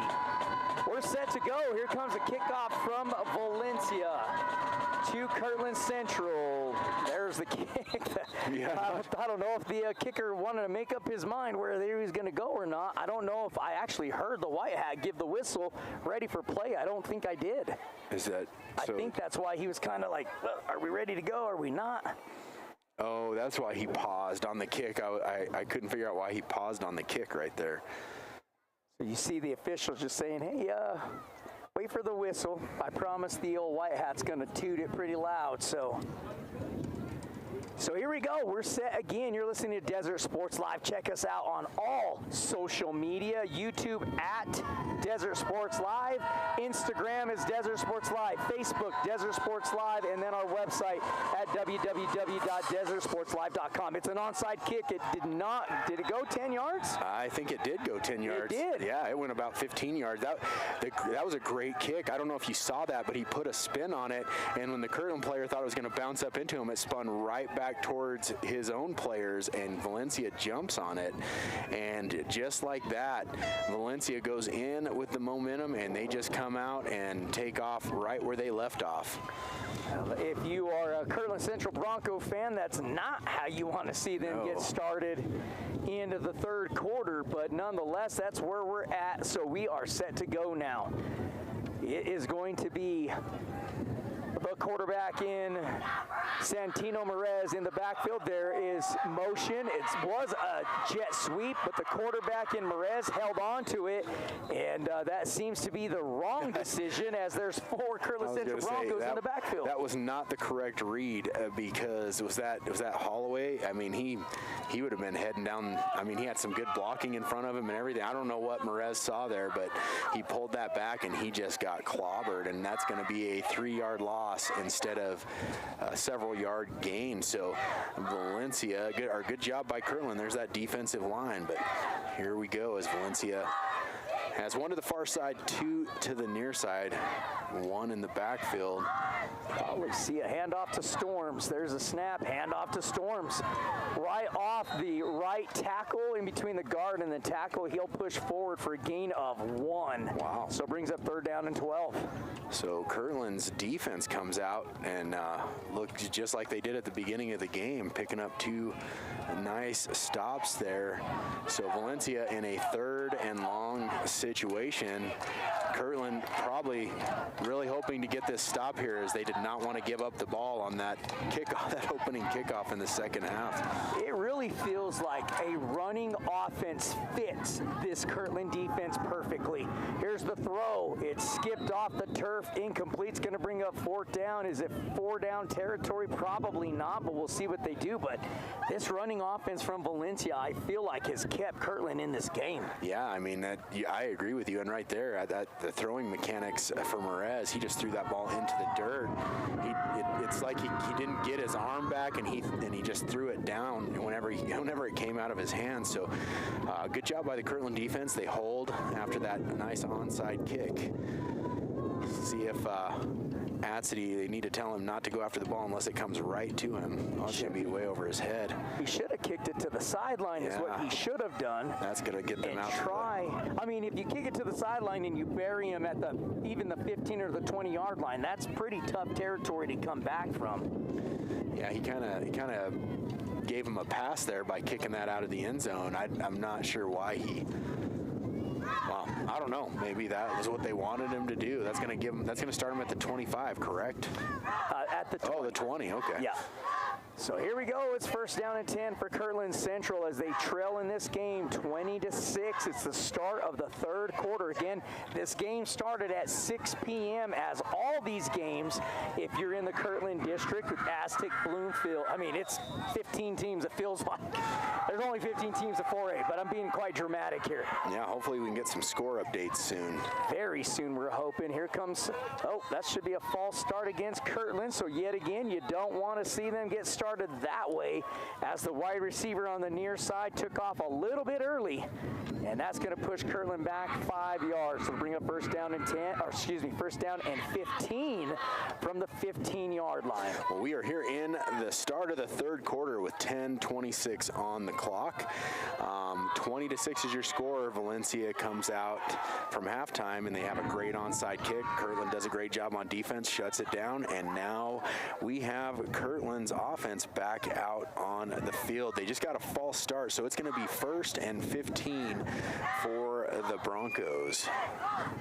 Once again, send us a text, 505-701-2222, or message us on the live chat on YouTube, and we will read your shout out. Here's a snap. Low but handled. It's a pass. Nope, he's going to tuck and run, and that's the smart thing to do. Nobody was open. He's still on the outside. We're probably going to have a block in the back. Yeah. And another flag comes flying in from the back judge, so I don't know if that's 2 separate penalties. He was a little bit tardy, was the back judge, on his flag, so it could possibly be 2 completely separate penalties. But it's definitely going to be a block in the back against Kirtland, so... If one of them's against Valencia, then it'll offset and we'll replay 1st down, but let's see what the deal is. Tell you what, Salt does not go down easy. He doesn't look like a very big kid, but he does not go down easy. Well, let's see, there we go. So it is blocking the back against Kirtland, and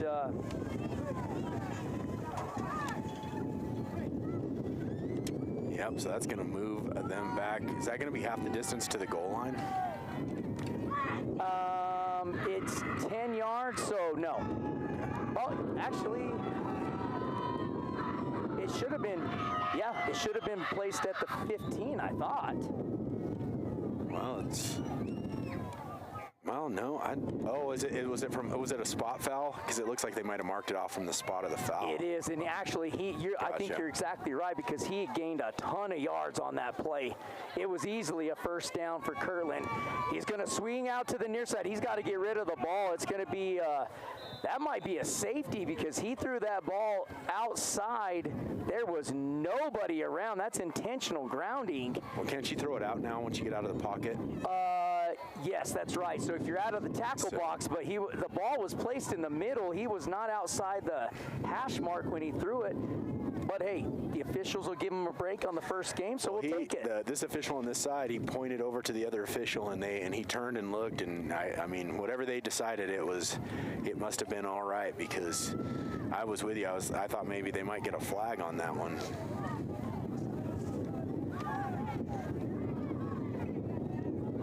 Well, here we go, Kirtland. Their backs are against their own end zone. 2nd down and 20 after the block in the back, and it was a first down. And is that another false start for Kirtland?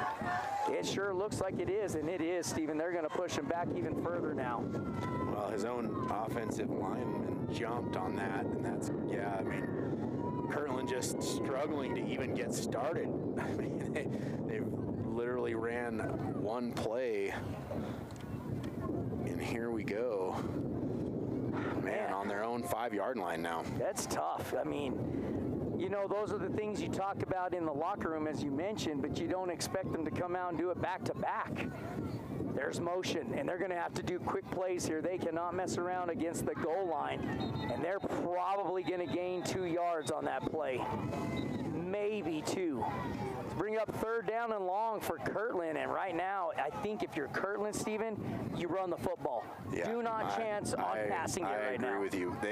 Right there, Valencia's defense just came up tough, as you saw number 14, and that was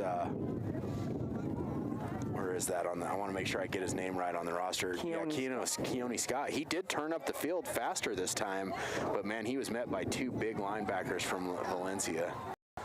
Well, let's see what Kirtland comes up with here. I say hand it off. Let's see what they do. 3rd down and 20. It looks like they're bringing pressure. They do. They bring everybody. He's got to get rid of it. Oh, he fumbles it, Steven. And now Valencia, there's a scrum on the ground. It looks like Kirtland may have recovered it. But there's still a scrum on the turf for the ball. Let's see who the officials give it to. And you don't see Valencia jumping up and down, so I'm assuming Kirtland recovered it. But it's punt time, and again, that play just took way too long. Mm-hmm. Well, and Kirtland's had a fumbling problem this evening, and that was another crucial spot to fumble the ball. Fortunately for the Kirtland, I didn't see which player jumped on it, but that was great field awareness as he jumps on that ball and not give it to Valencia right down there on their goal line.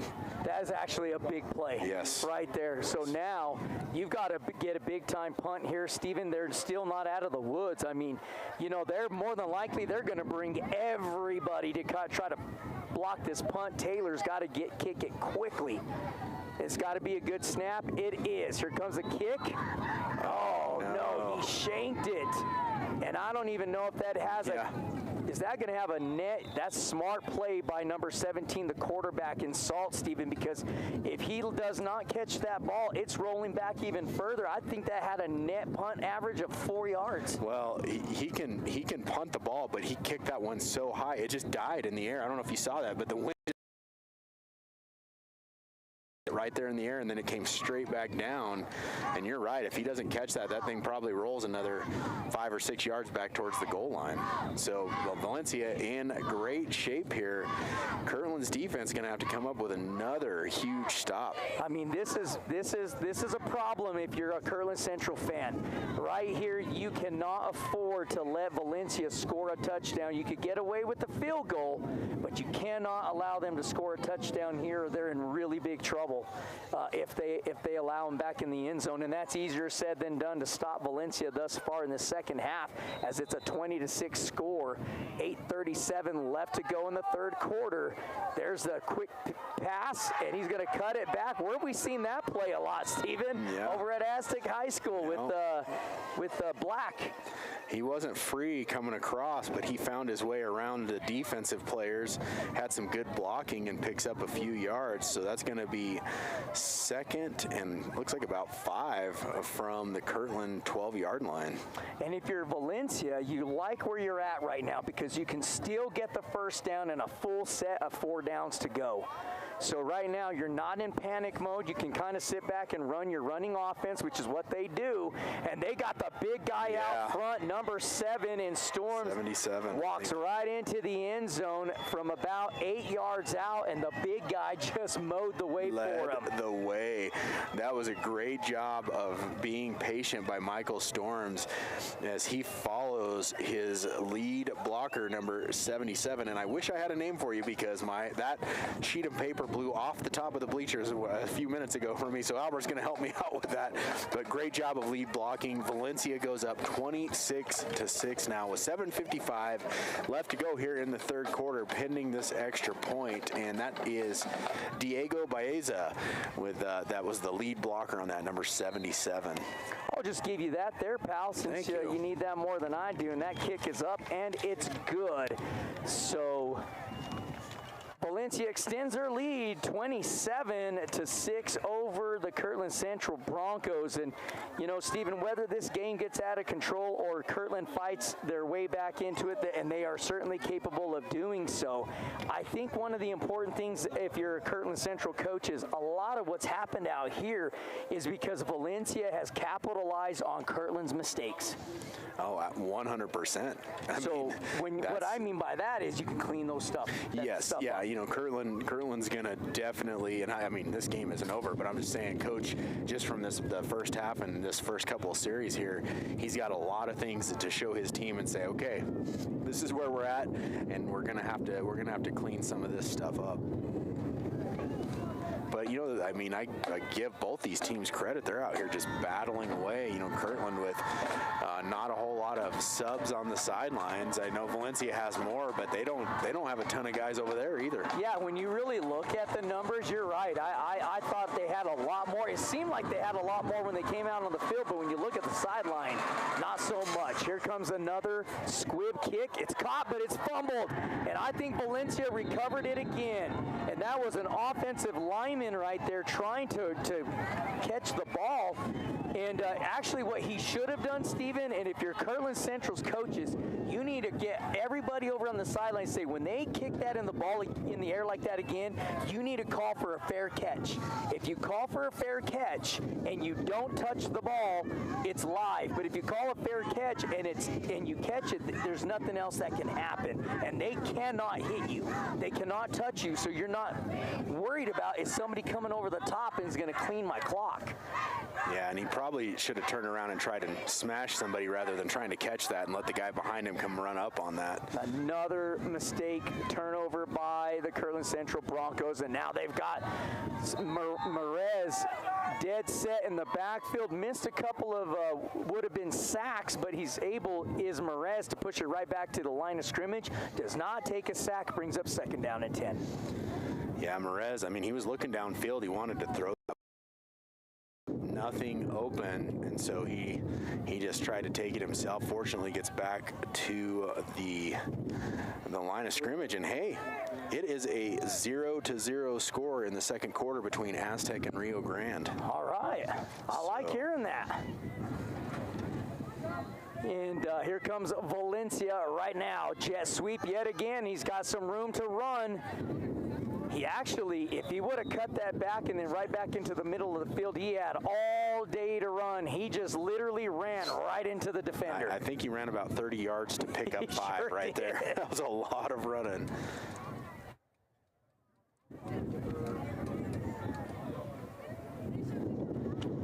So it is third down and 5, and something tells me here, Steven, if Valencia does not get this first down, it's 4-down territory for sure. Yeah, I mean, if you're Valencia, why not?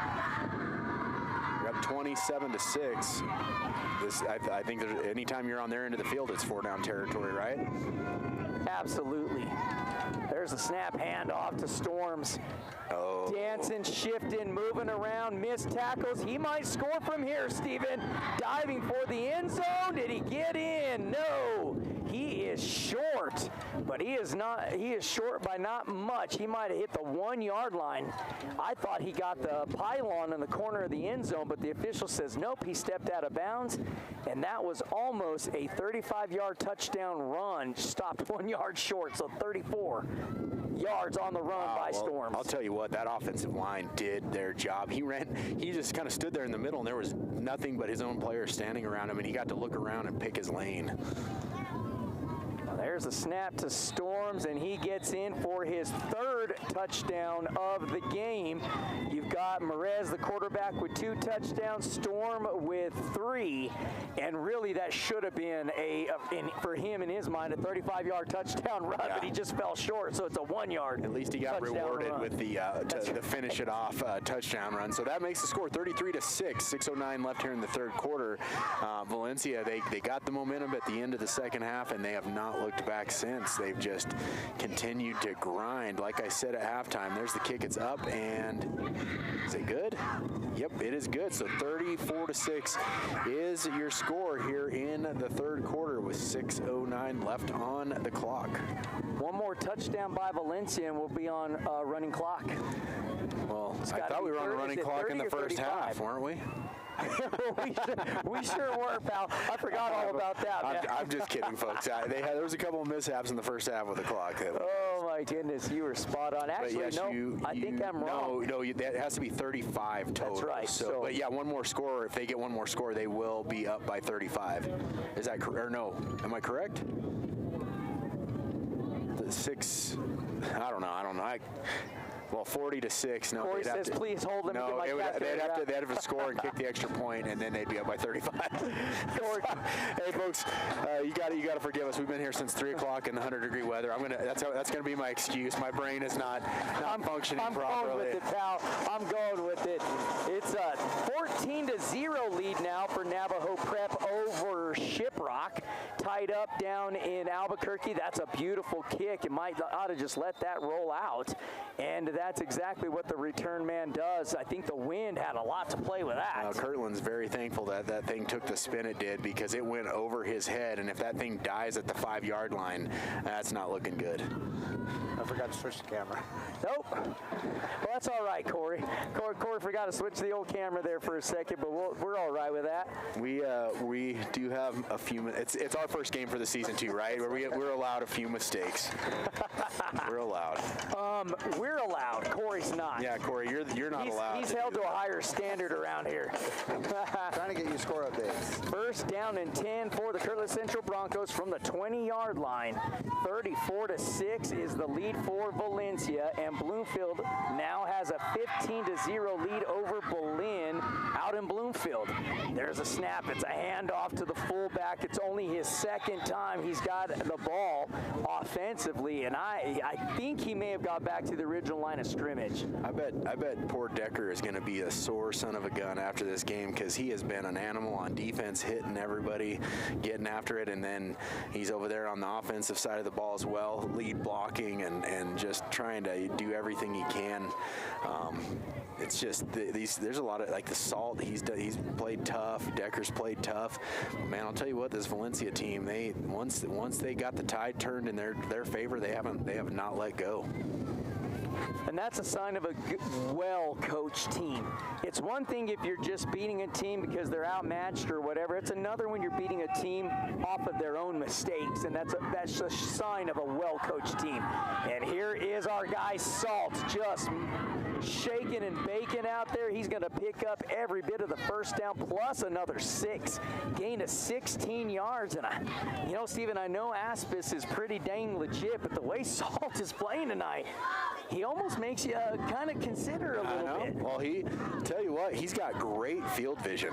I mean, he finds the hole and he goes after it, and just starts cutting and moving and making jukes and finds his way down the field, and he does a really good job of following his blockers there until he can get free.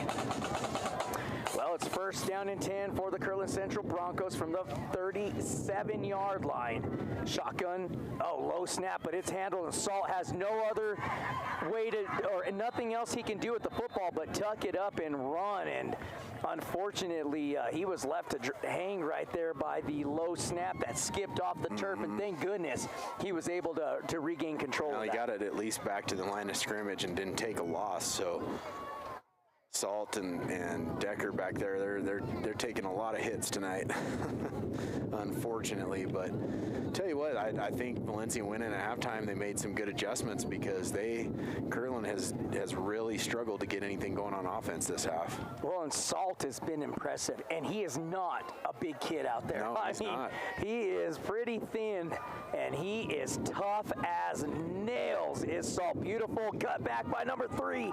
He's trying to find a lane, and a nice job by Dowdy Steven. It looked like he may rip off for a lot more than what he got, but he got 5 yards, and it's going to bring up a manageable third down. Yeah, Dowdy did a good job right there. That was a nice catch and cut back to beat the defender and pick up the 5 yards, as that puts him in a third down and manageable now.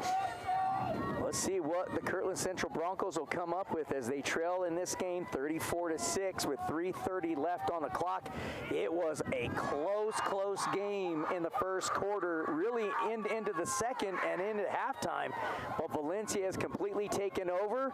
Kirtland can change the tide here. If they can find a way to get into the end zone, it's taken forever to snap the football. Close to a penalty offensively there for delay a game. So coach does the smart thing, calls a timeout and says, come on over, let's talk about it. That's their first one here in the second half. That's their first one? That's their first half. And there you go. Half. Well, that's kind. That's Kirtland Central bringing you water. All right.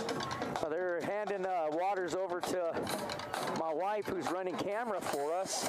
They need to come hand us some water. I'll take one. No, let's give you one, pal. There you go. There's a cold Thank you. one.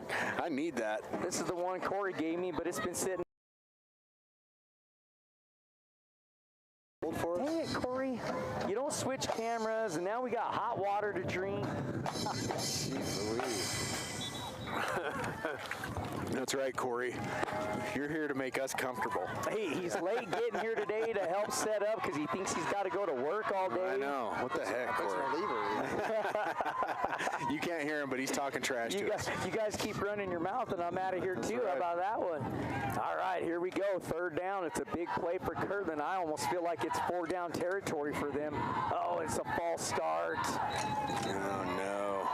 The quarterback gave a hard count, and the tight end for really the slot back. No, actually, it was the tackle for Kirtland Central that got popped for the false start. So, man, what was manageable third down and 5 is now third down and 10, and that hurts. Looks like Rio Grande just went up 7-0 against Aztec. Score update. Rolling out is Salt, looking downfield. He's got a man open. It's number 9, and he fumbles the ball.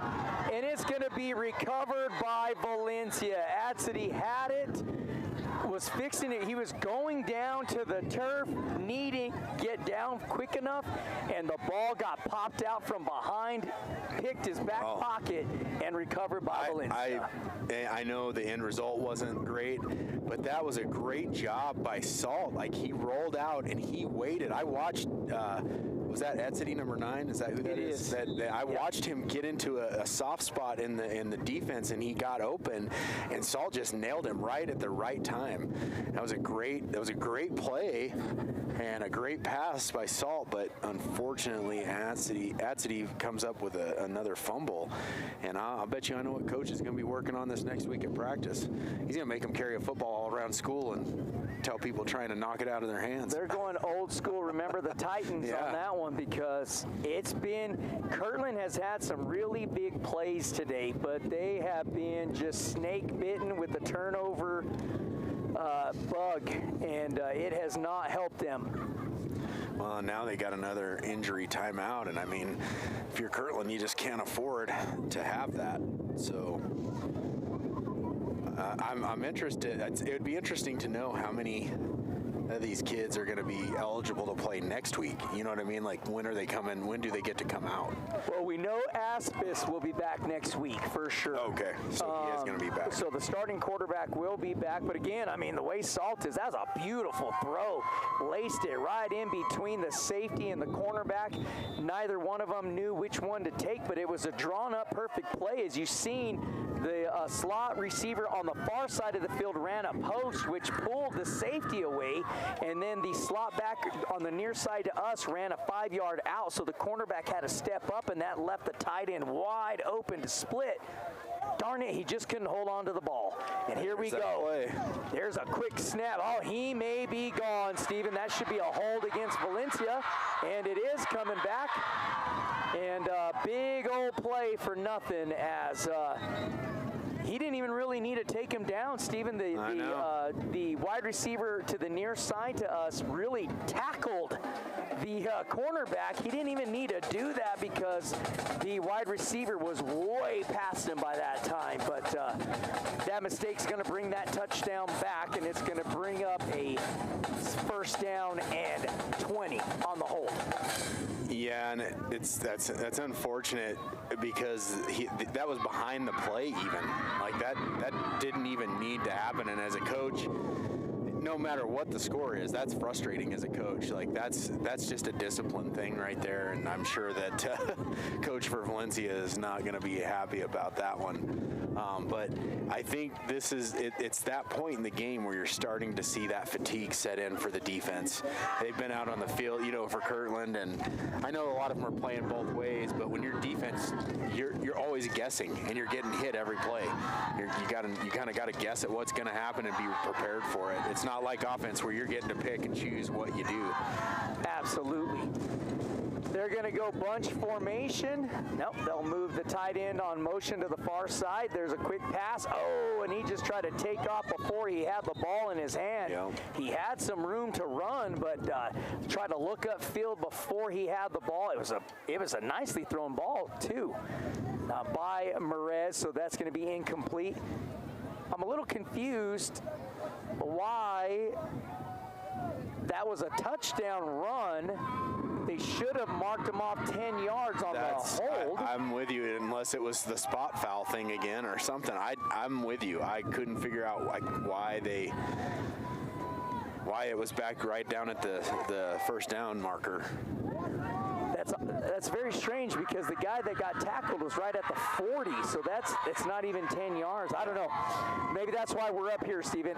There's that run they scored on earlier in the first half, and Merez looking to try to pull the same thing, and that's not what you want to see right here. Another defensive/offensive lineman down on the field for Kirtland Central, holding his leg. Let's hope he's okay, but that was a first down run by Merez as there's 2:50 left on the clock here in the third quarter with the 34-6 lead.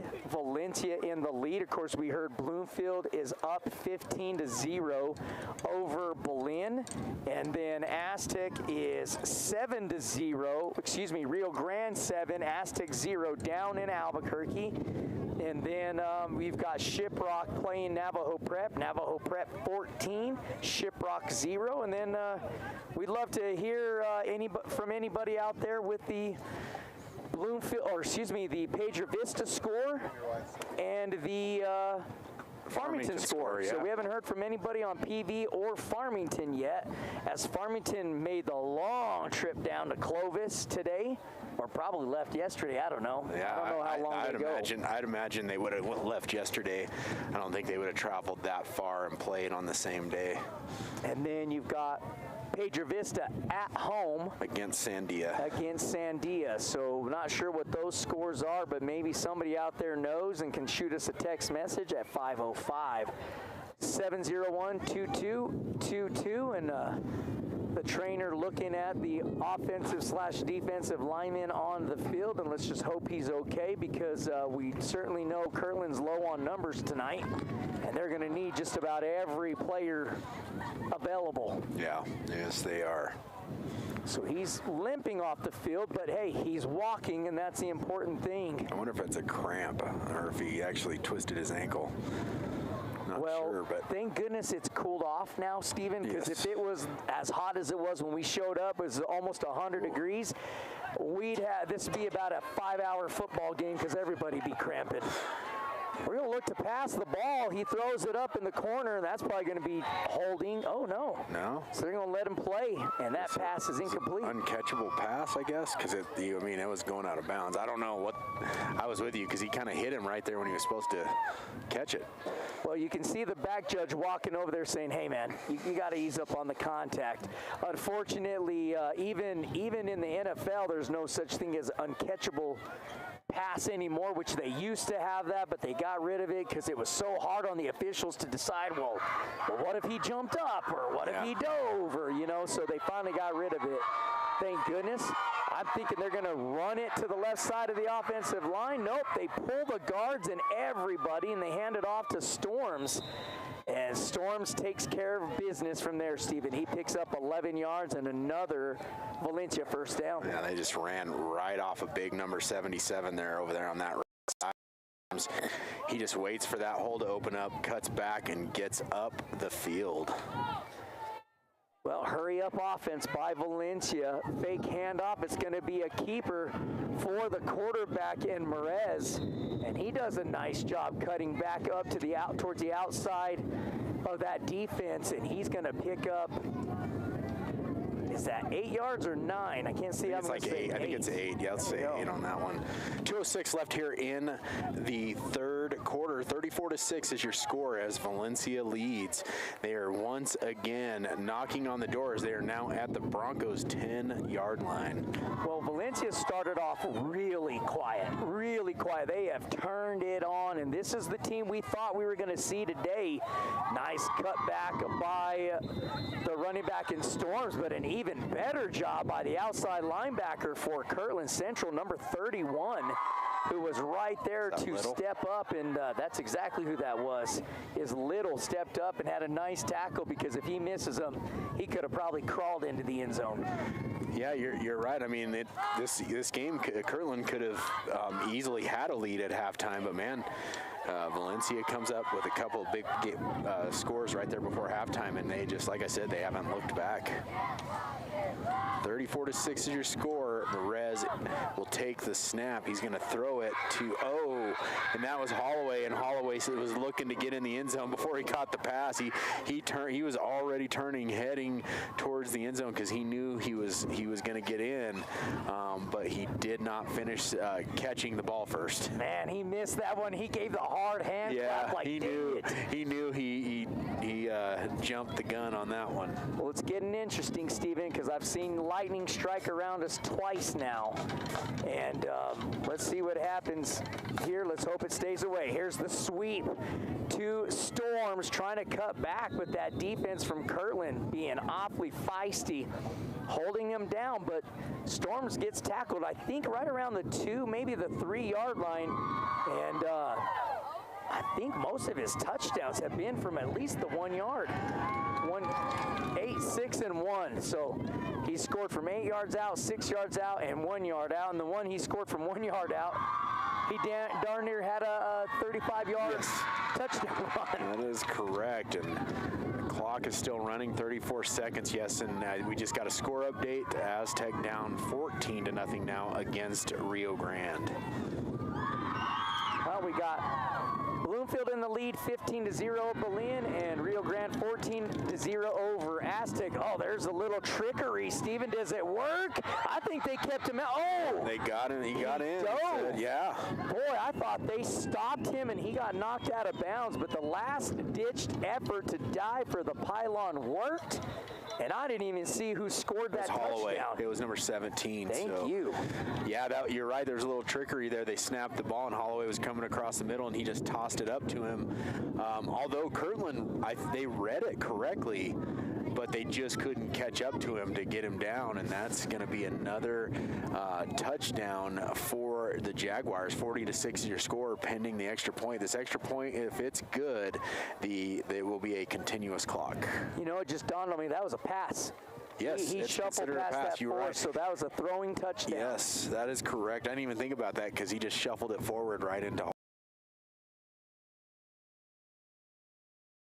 Farmington is up 6-0 at the end of the first quarter down there in Clovis. God, what a tough trip to make down there. And yeah. You know, if you're going to make the playoffs, you know, who knows where Farmington's going to end up in the playoff hunt. But let's call it what it is. They're in the what we always keep calling the district of death. Murder's Row, remember? I mean, Murder's Row, district of death. You call it what you want to, because they all are appropriate. Yeah. But if Farmington makes it, and they are capable of making it, Jeff and his coaching staff always find a way to put Farmington in a position to make it into playoffs. Now, it starts off with Clovis, and what do? You start your first game on what is that, an 8-hour drive, 7-hour? Yeah. I'm trying to think, 7 hours? It's easy, 7 or 8 hours, yeah. I mean, that is a brutal first game to test your team out with. Yeah, and against a team like Clovis, you know, they're no slouch. So, yeah, Farmington going down to Clovis, they're up right now in the game. We haven't heard anything on the PV game yet, but they were going to be playing Sandia, and Sandia always has good athletes and tough programs over there as well. I'll tell you what, that district that, PV and Farmington are in, that 6A district, is absolutely just a killer. I mean, and you get 3 out-of-district games before you have to start taking on the likes of La Cueva and Rio Rancho. And speaking of La Cueva, didn't they come up? They got beat, right? 21-20 in kind of an upset. Yeah, I mean, against Volcano Vista. You're Farmington, so here's your non-district schedule. At least right off the bat, you're playing Clovis, you got to play Los Lunas, and you got to play La Cueva. Those are all non-district games, and then you jump into the district that you talked about. It's just brutal. Speaking of brutal for PV too. Of play, I guess next week Kirtland will be gone. I heard that because you swapped the schedules from last year, and so they're going to be gone until into September, I believe. They're going to be on the road. Next week we will more than likely be over in Aztec calling the Aztec game, correct? That is correct. We'll be there Friday night. Friday night in Aztec, as they will have their first home game against Miamira, I believe. Well, let's hope these rain clouds stay completely away from us, folks, or unfortunately, we're going to have to do the panic shutdown, and I'm starting to feel raindrops already, so hopefully it stays away from us, but we'll have to play it by ear here. I'm not sure what has taken so long. I don't know either. To kick this football. That kick missed is up. it. No, it was good. Oh, I thought it went outside. So that's going to put it 41-6. Got 13 seconds left here in this third quarter, which will now cause the Mercy Rule clock run at 35-point lead. And Kirtland, this is what my thoughts were at halftime. Are they going to be able to come out and continue to keep up that pace? And it's just been a tough road to hoe, because they, with that amount of players, they have lost a couple of linemen, and that's the thing with football. You could have 4 or 5 injuries in a game, and that could be devastating to your team. And right now, Kirtland, they can't afford to lose any more players, and they're tired. They sure cannot afford that whatsoever. You're right. Well, the white hat is trying to run back into the field and get to his position. Here's the kick. It's a deep kick this time. It's caught and fumbled. It's a live ball. Diving on it is Kirtland Central, and they'll have it first down and 10 from the 21. So, yeah, you called it, Stephen, for Kirtland Central. They'll be at Pagosa Springs, which they lost that game last year, at Shiprock, which was one of their wins that they had on the season last year, and then it gets brutal. Bloomfield, Grants, Bernalillo, and Espanola, then Taos. And that district is just as tough this year, in my opinion, in the state of New Mexico as it was last year. Yes, I minus St. Pius. We kind of had our top 10 pick in it, and we have, and of course until they get knocked off the top, you got Bloomfield, St. Pius. They're going to both be tough again this year. Bloomfield's right in the same place, and then you got Taos coming in right behind them. It's gonna be a showdown, I think, this season. Absolutely. And Bloomfield, without a doubt, is number one until they get beat. If they get beat, and from what I'm hearing, this team may just darn well be better than the team they had last year. I know, and we have heard that. We've heard about Chavaria, the quarterback. Some people say he's even better than Blake Spencer, and Blake Spencer is a rock star back there in the quarterback position. And we're not even trying to bag on Blake Spencer at all. We're just saying if Chavaria really is built to be, comes out to be what they're saying he is, that's great news for Bloomfield. Man, that's big time for Bloomfield High School to be able to plug another quarterback in that can play on the level of a Blake Spencer, because man, we've seen that kid play since he was a freshman, and we've seen him against this team, Valencia, yeah. And you and I looked at each other and we said that kid is going to be a superstar. Yeah, that was when Ryan Sharp got hurt, and Blake Spencer came in to play against Valencia, and he just lit it up. That little skinny freshman kid comes into the game, and it was pretty amazing. And yes, he turned out to be a fantastic quarterback. So Chavaria leading the helm for Bloomfield. Goodness, that's going to be exciting to watch, for sure. Here comes Kirtland. Second down and 4 to get the first down. We're in the fourth quarter now, and the clock should run as soon as the ball is snapped.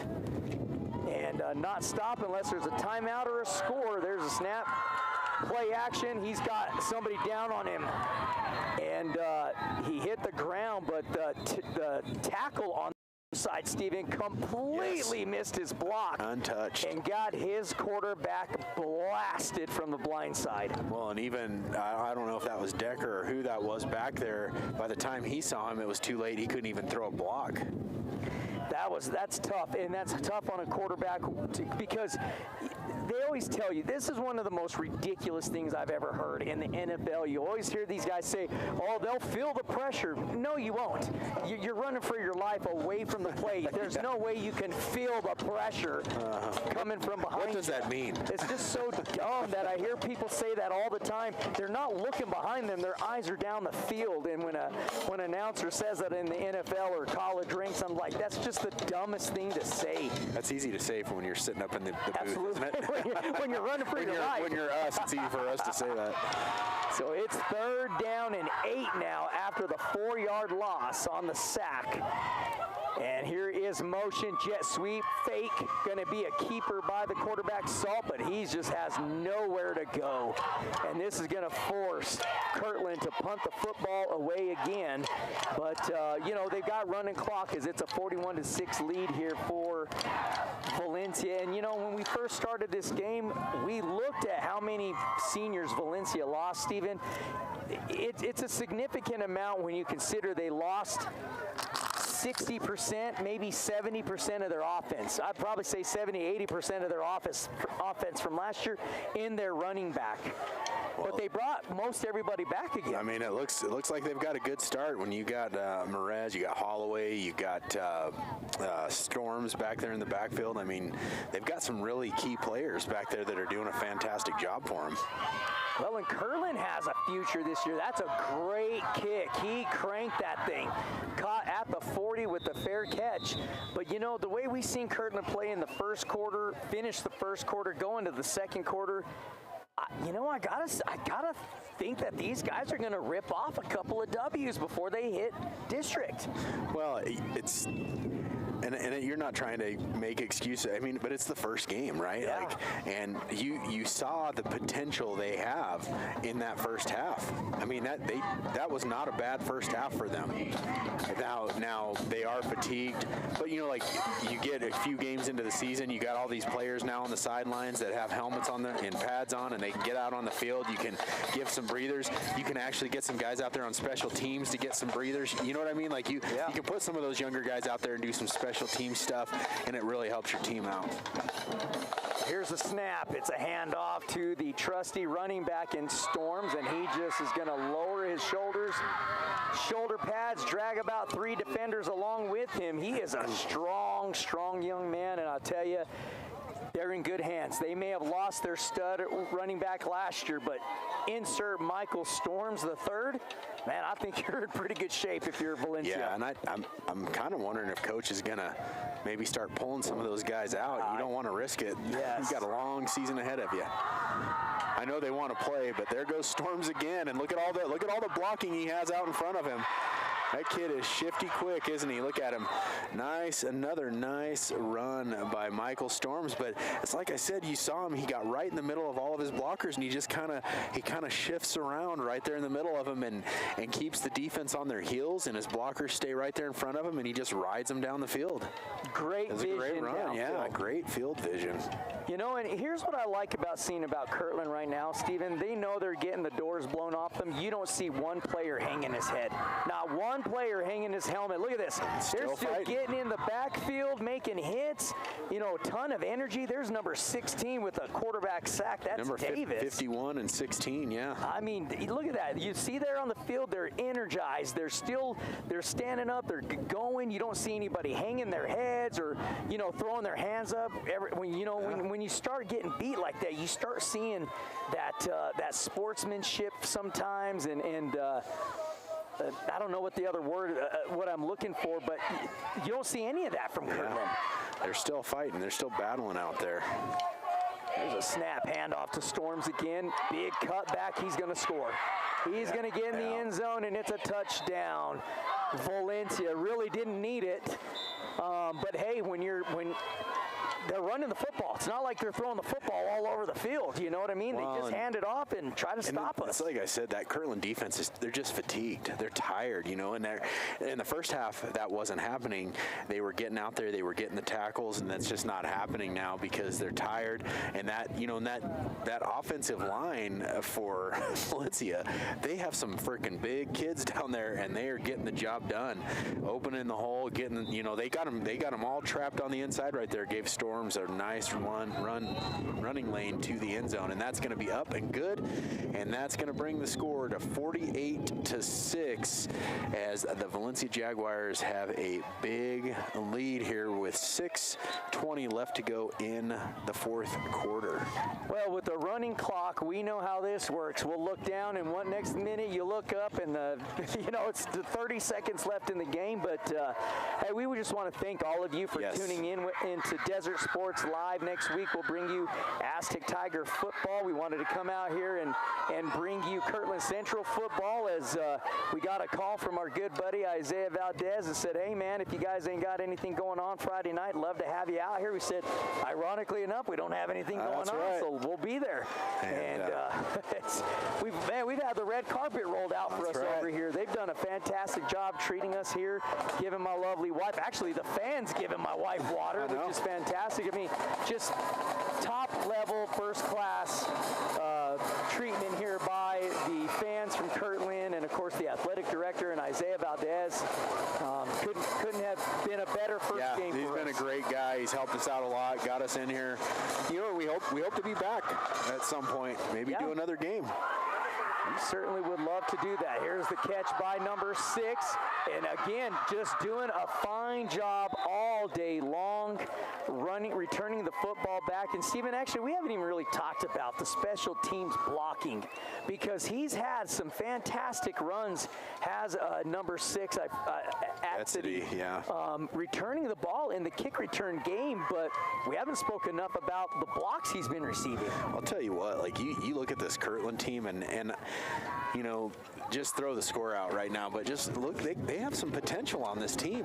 You got some good players on this team. You got Salt, you got the two Etzides, the number 6 and number 9, correct? The receiver, and then you got Decker out there. You got some pretty solid, salty players out there that really get the job done. And then the defensive line, in that first half, they were really solid. So Kirtland, it's a long season. Don't count these guys out. No way. And then when Aspis comes back next week? Yes. Are you throwing Salt at oh no, that's a low snap, and Salt does the right thing by just falling on top of the ball. Oh, we got a late flag here. I think, is there such thing as unnecessary roughness? Well, it might have gone against, I'm trying to figure it out because Kirtland's running back was just trying to protect his quarterback. Yeah, and put a hit on him, and you see Valencia backing up, so it must be personal foul against Valencia. Let's see. Oh, unsportsmanlike. Unsportsmanlike, there you go. So that goes against Valencia, tacked on 15 yards and a first down for Kirtland Central, but you break it down. They play Pagosa. It's a winnable game. Pagosa's tough, though. Every year, Pagosa finds a way, but it's a winnable game. Yep. You get Aspis back next week. What do you do with Salt? An H-back or a slot back or something, find a way to get the ball in his hands. Then you go to Shiprock. That's another winnable game. Then you kind of hit, like you like to call it, I like the saying, murderous row, where you're running into Bloomfield. That's just brutal. Espanola, Taos, you go through all those games. I still feel like Bernalillo is still up in the air to me, too. So we'll have to see how that goes. But here's the drop back by Salt. He's got pressure, steps up into the pocket, tucks in run. That's about all he can do. And, I got a feeling, Steven, that they're going to try to find an ice bath for Salt and then a hot tub for that for about the next week, because this young man has really carried this offense on his shoulders. Yeah, he's really done a lot of work for this team tonight, and he has taken a beating for it. But I can't imagine that we're not going to be hearing a lot about him this season, even if Aspis comes back as the quarterback. I don't know how you don't get that guy involved in the offense somehow. Yep. It's 2nd down and 6 for the Kirtland Central Broncos. 3 minutes, 50 seconds on the clock here in the 4th quarter. 48-6 the lead for Valencia over Kirtland. Here's the snap. 2-step drop, quick pass. Oh, it was perfectly thrown, but the receiver just did not haul it in, Steven. A beautiful throw thrown right out in front of you. If you're a receiver, that's where you want the ball thrown. He just could not haul it in, and it's picked off. Interception, Valencia. That was a great job by number 16 on Valencia, just the concentration. And I think it's Giovanni Adame. That ball kind of deflected off the hands of the Kirtland receiver, and he stayed focused on it and made the catch. So Clovis up 24-21 at half. All right, well, we got a score update. Clovis is leading Farmington 24-21 at halftime down there in Clovis. So it sounds like a good game. Sounds like they got some offense going both directions. It was 7, wasn't it?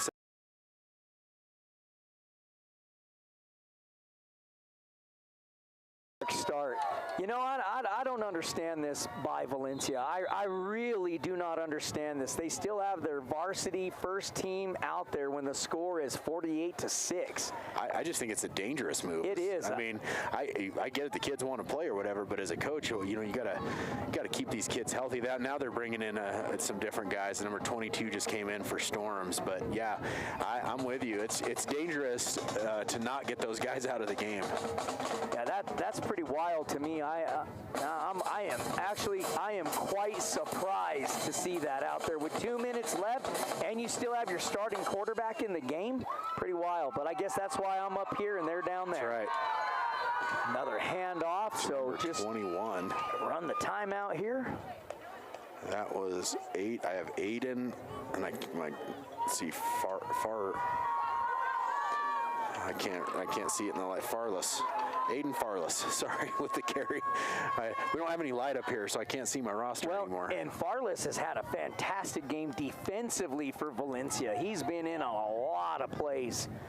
So less than a minute 30 to go, and we'll be shutting it down here in Kirtland, New Mexico. for game number 1 of 2025 here in the Four Corners, that is anyways. That's They're right. the first game played. Oh. Yeah, we're going to have a false start against Valencia.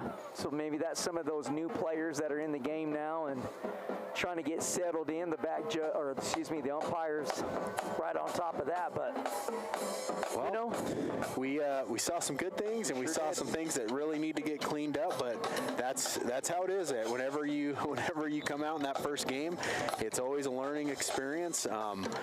But these are the games that you're trying to get prepared to get into that district play. And Kirtland, they're going to have some players coming out. They're going to have some kids coming back from injury. I'm sure they're going to get back on the horse and keep going. So I'm looking forward to seeing what they can do going forward. And I tell you, I'm not. I think Kirtland's in a lot better shape than what this score on this game is telling the story about, Stephen, because they were really right there, and they've had some very crucial turnovers at the worst time ever in this game. And if you take that out, I mean, you know, I'm not saying Valencia's not going to win this game, but we're talking about somewhat of a different game for Kirtland, that is. Well, and also we're going to be watching Valencia from a distance. I mean, we're definitely going to be keeping an eye on Valencia because they are in the mix of this 4A play as well, and I think they're in the other district that we don't get to see a lot of the play in the other district, so it's nice to get to see Valencia here in this first game, and they're looking sharp for a first game. I mean, obviously there's always things that you need to get better at, but they're not looking bad. So that's going to do it, folks. That's going to be the end of the game where the Jaguars will come out with the 48-6 victory. Albert, thank you to all of you out there, right? I want to thank everybody out there for watching and tuning in. We appreciate you, and next week we will be in Aztec covering the Aztec Mia Mirror game. That's right. That game will start at 7 p.m. No, 6. Oh, 6 p.m. 6 p.m. They all used to be 7. I'm not sure why they stopped the clock, though. The clock should be running. 7. Huh? Bloomfield started at 7. Oh, did they? I thought they were all at 6, but anyway, be watching all of our social media, and we will make sure and get you that information. But I thought they were doing all the games at 6 now, but like some of the games started at 7, like Aztec was down in Rio Grande, they played at 7, and Bloomfield started at 7, so we'll just have to wait and see, I guess. Well, and I'm not understanding why this game is still rocking and rolling as Navajo Prep has taken a huge lead over Shiprock, 34-6. So they lead that game, and that's going to end this game here. So again, we got to send a shout out to Mama Park. She texted and said, I'm listening to my boys. Love you guys. Love listening to Desert Sports Live, and we love hearing from Mama Parks. And you know what? Maybe that's what it was. We didn't hear from Mama Parks for Kirtland, so we might have let Kirtland. That might be on us tonight, Stephen. So we didn't get that out there soon Thank you all for tuning in, and thank you all for that. Text us out on YouTube and everything else. We'll be back next Friday night. You're listening to Desert Sports Live. Check out our sports show. It's coming up in 2 weeks. That's right. It is August 30th. It's a Monday. Labor Day. It is not August 30th. It is September 1st. Oh, September. I apologize. Yes, September 1st. On Monday, but we'll be back. Hey, thanks, guys, for tuning in.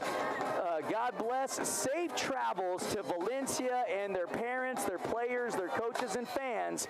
Safe trip home to Kirtland Central's fans and their players as well. Thanks for rocking out with DSL. God bless, and we're out.